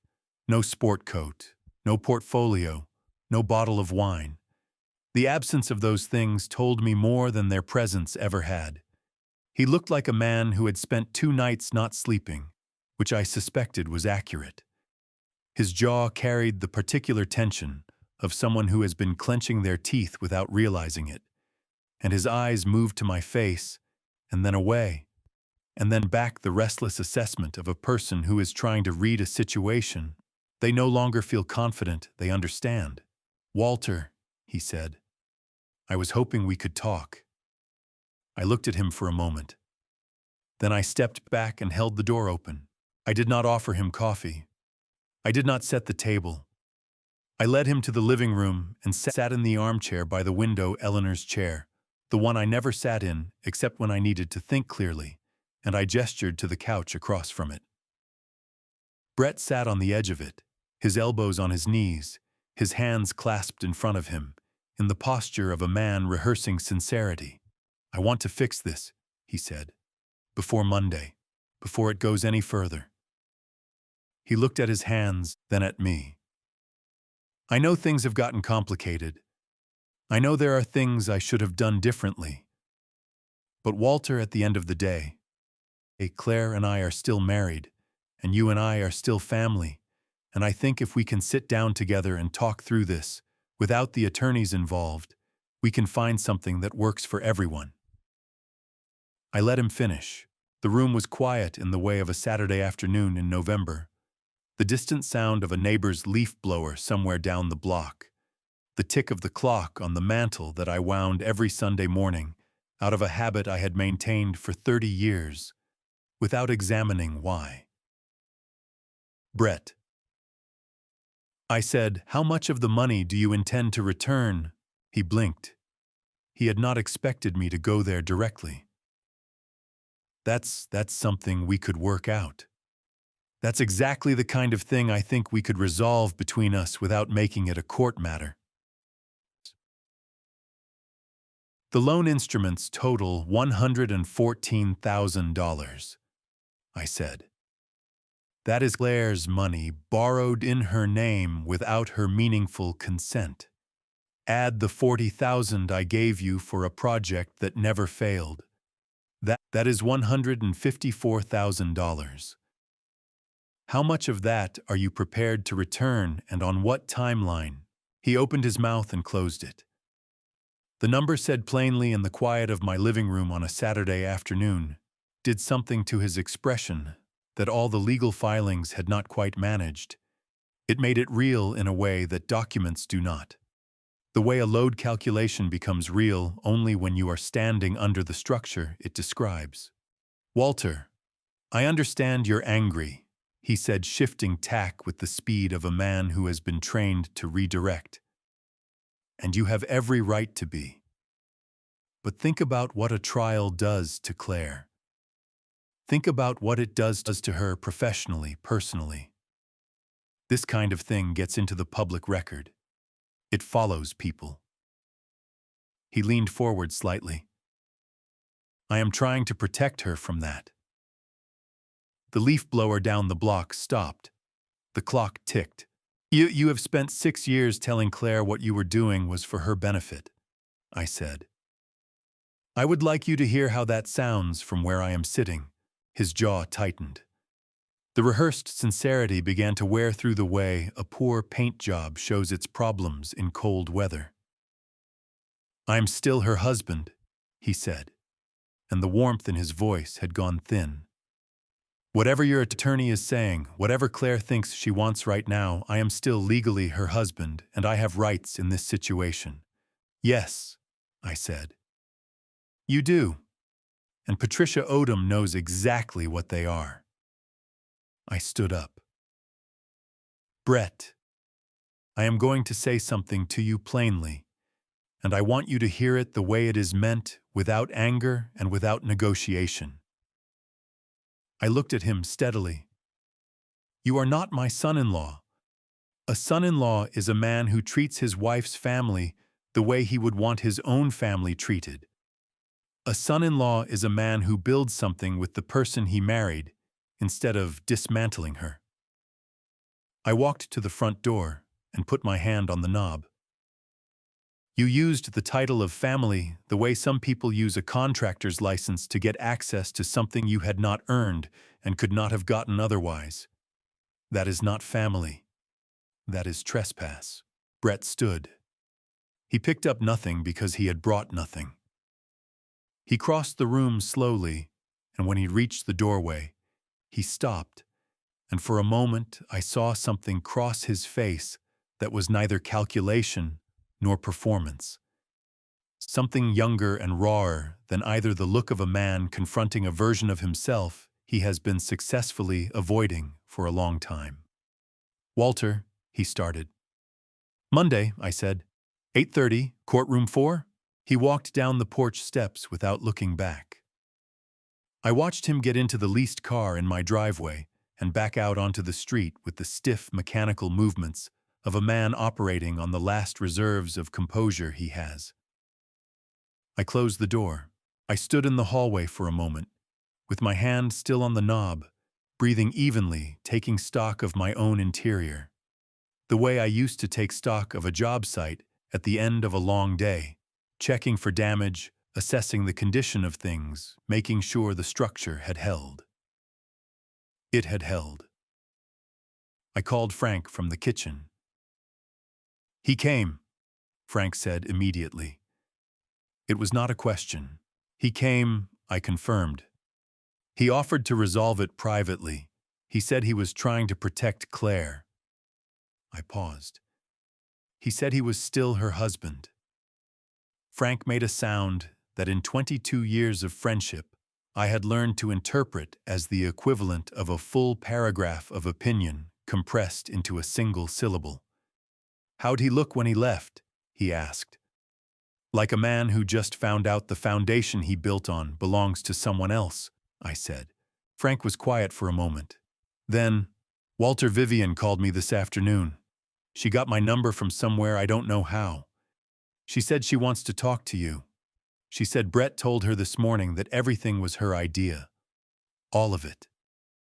I set the phone on the counter and looked out the kitchen window at the bare dogwood in the fading Saturday light. "Tell her I will see her after Monday," I said. "Sunday morning at First Redeemer Church on Claremont Road. Smells the same every week, regardless of the season. Old wood and candle wax, and the particular warmth of a building that has been heated by the presence of people for 70 years. I arrived early before the 9 o'clock service, the way I always did when I needed to talk to Ray Coleman before the business of the morning made him unavailable. Pastor Ray was 63 years old, a broad-shouldered man with close-cut gray hair and the kind of unhurried patience that I had always suspected was not entirely natural, but had been developed through 40 years of sitting across from people in the worst moments of their lives.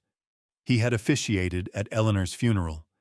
He had married Claire and Brett 6 years ago in this same building, standing at the same altar, saying the same words he said at every wedding and meaning them, which was the part that had troubled him. He told me once when marriages he had blessed came apart. He found me in the third pew from the front and sat down beside me without ceremony. "You look like a man who slept about 4 hours," he said. "5," I said. I was optimistic.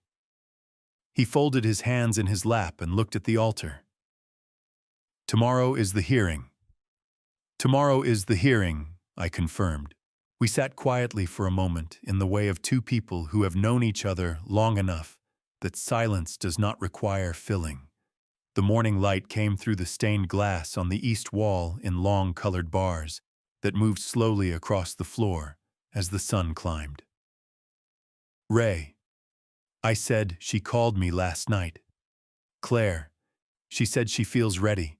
She said she wants to testify if it comes to that." I paused. "I want her to be ready. I am not sure wanting it makes it true." Pastor Ray turned to look at me with the direct assessing attention he gave to things he was taking seriously. "Walter, I have known Claire since she was 11 years old. I watched her grow up in this church.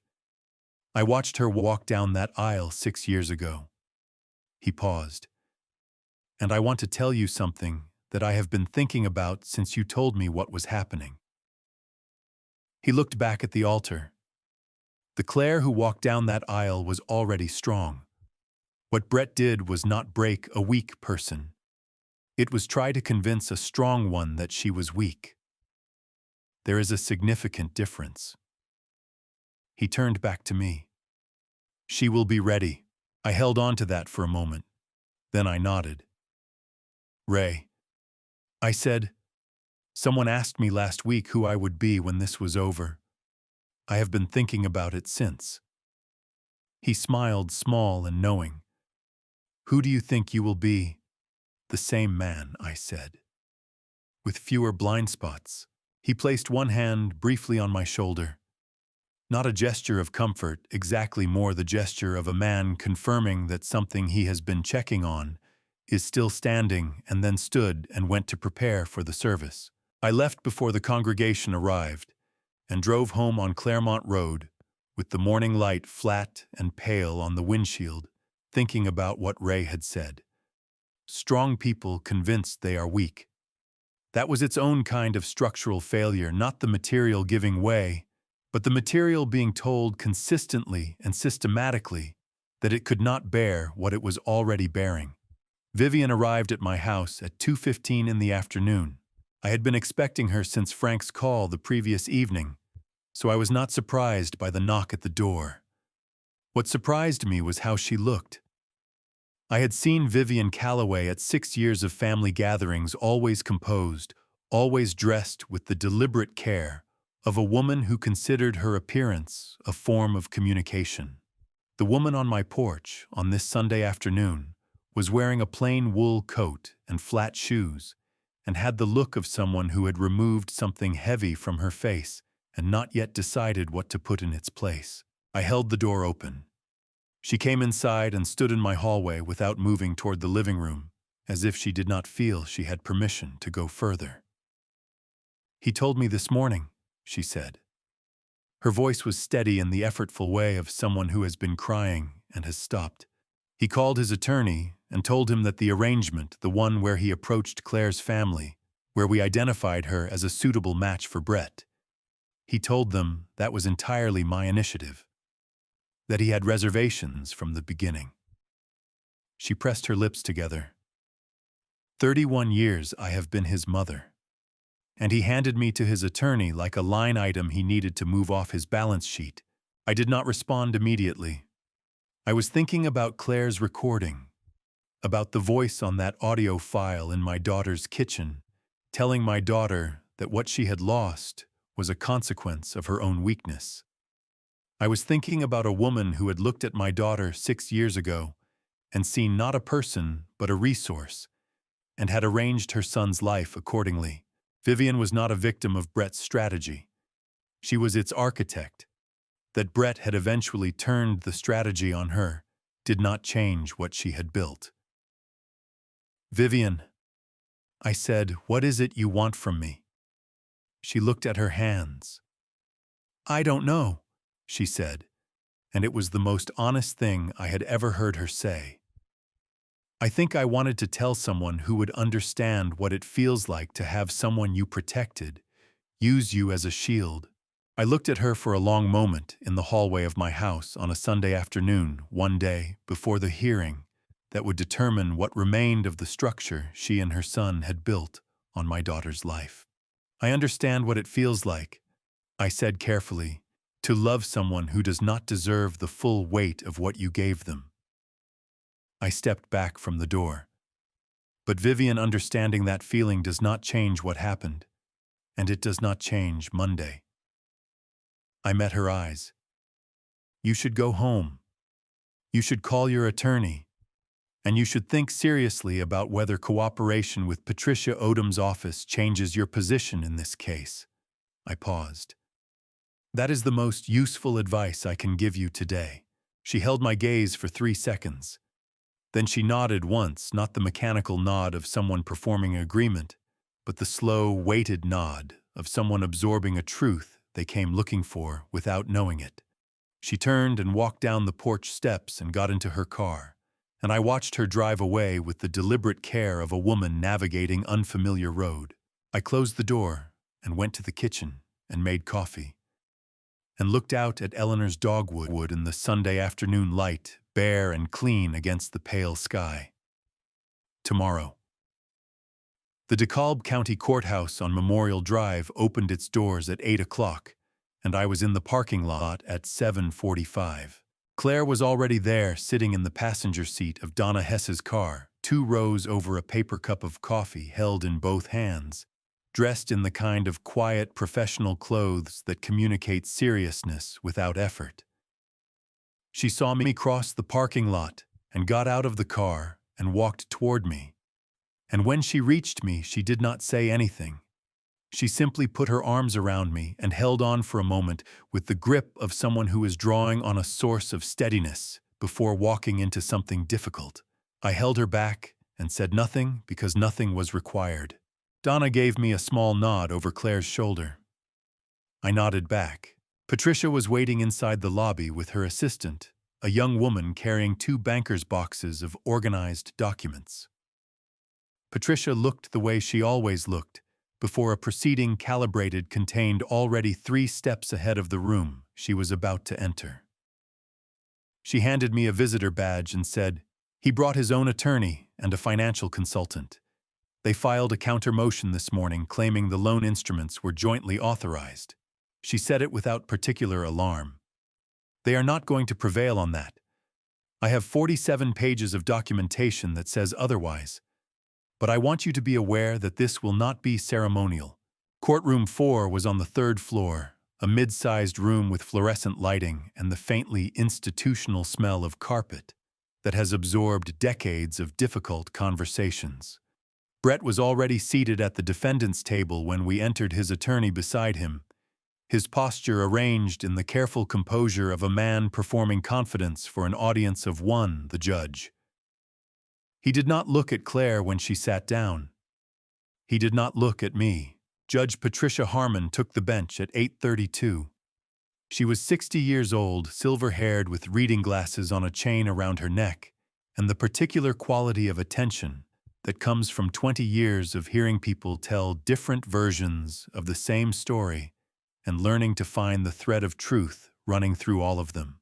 Patricia opened with the title Transfer. She laid the documentation on the record in precise chronological order. The original gift, the insurance paperwork Brett had borrowed, the date the title was transferred, the 8-month gap before Claire discovered it. She submitted Ruth Patton's video into evidence without comment, letting the timestamp and the footage speak without narration. Brett's attorney objected on chain of custody grounds. Judge Harmon overruled it in 11 words and moved on. The loan instruments came next.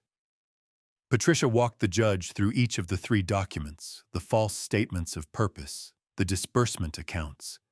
Claire had never controlled the pattern of withdrawals across 14 months. She submitted the bank statements from both accounts. The total figure, $114,000, was spoken into the record clearly, without drama, the way you state a load calculation. Not to provoke a reaction, but because it is a fact, and facts deserve to be stated plainly. Marcus Webb testified third. He took the stand with the straight-backed composure of a man who has been waiting 3 years to say something true in a formal setting, and is determined to say it correctly. He described the contract, restructuring the amended exhibits, the pattern he recognized, when Walter had shown him the documents at the diner on Roswell Road. Brett's attorney cross-examined him for 14 minutes. Marcus did not waver on a single point. The voice recording came last. Patricia played it through courtroom speakers, 58 seconds of ambient kitchen sound, and Vivian Calloway's voice, 22 seconds of words that had been sitting in Claire's phone for 14 months, waiting for this room. I watched Judge Harmon's face while it played. The judge's expression did not change, but she made a note on her legal pad, and the note was long. When the recording ended, the courtroom was the particular kind of quiet that is different from ordinary quiet, weighted, absorptive. The silence of a room that has just received something it is still processing. I looked at Claire. She was looking at the table in front of her, both hands flat on the surface, her jaw set with the steady determination of a woman who has decided that this room will not be the thing that breaks her. She had testified earlier briefly and clearly, without embellishment, answering Patricia's questions in the precise, compressed language of someone who has thought carefully about every word. Brett's attorney had attempted a line of questioning about Claire's mental stability. Judge Harmon had cut it off after the second question. Brett's financial consultant presented their counter-argument for 23 minutes. The joint authorization claim rested on a document that bore Claire's signature on a line immediately below a paragraph. Claire testified she had never read, because it had been presented to her as a standard insurance form.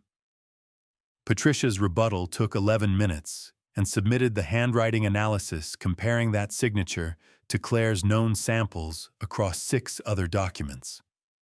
The variation in pen pressure and letter formation was measurable and documented. Judge Harmon called a recess at 11:45. She returned at 12:10 and read her preliminary findings from the bench in the level-measured cadence of a person who has reached a clear conclusion and is stating it for the record. The title transfer was void. The loan instruments were fraudulent. The civil conspiracy count naming Vivian Calloway was referred for separate proceeding. The marital estate was to be evaluated by a court-appointed financial examiner within 30 days. Interim protective orders were issued on all joint financial accounts pending that evaluation. She referred the Delaware LLC to the district attorney's office for criminal review. I sat in courtroom 4 on the 3rd floor of the DeKalb County Courthouse and listened to Judge Harmon read those findings, and I thought about the first morning I had stood in my garage looking at the empty space where the Lexus used to be. I thought about the notepad on my kitchen table and the pen pressing into the paper. I thought about Frank across the street with his shop light on in the dark. I thought about Eleanor and what she would have said, and decided she would not have said anything. She would have just squeezed my hand. Claire reached over and took my hand. I squeezed back. Patricia gathered her documents into the banker's boxes with the efficient, unsentimental movements of a woman who has won cases before and will win them again and understands that the winning is only the beginning of the next thing. She leaned across the table and said quietly, "The criminal referral is significant, Walter. The DA's office will move on the LLC within 60 days. Brett's attorney knows that. He is going to want to talk settlement before that clock runs out." Across the room, Brett sat motionless at the defendant's table while his attorney spoke into his ear. His financial consultant was packing papers into a briefcase with the rapid, contained movements of a man who has somewhere else to be. Brett did not look at Claire. He did not look at me. He looked at the middle distance of the room, at the space between where he was and where he had believed he was going, and whatever he found there was not something he was willing to share with the room. I stood, helped Claire with her coat, and walked out of courtroom 4 into the 3rd floor hallway, where the fluorescent light was the same as it was inside. But the air felt different, cooler, less compressed, the particular quality of air that exists on the other side of something that needed to happen. Frank was in the lobby downstairs. He had driven down without being asked, and was standing near the entrance with his hands in his jacket pockets. And when he saw us come through the stairwell door, he looked at my face and nodded once slowly, the way you nod when you already know the answer, but needed to see it confirmed in person. The 3 of us walked out of the courthouse into the December afternoon, Claire, Frank, and me, and the cold air met us like a clean beginning. Frank had driven the Lexus down that morning without being asked for an explanation. I had called him the night before, told him the hearing time, and where to park it, and he had simply said what time, and written it down. The white SUV was sitting 2 spaces from the entrance, exactly where I had asked, catching the pale winter light, the way it always had in Claire's driveway before everything changed. She saw it before I said a word. Her feet stopped. Her hand went still on the strap of her bag. She looked at the car, then at me, and her eyes held the question her voice had not yet formed. I reached into my coat pocket and held out the key. "This was never theirs," I said. "It was always yours. I gave it to you so you would always have a way to leave somewhere that wasn't good for you." I kept my palm open, the key resting flat. It took longer than it should have, but here it is.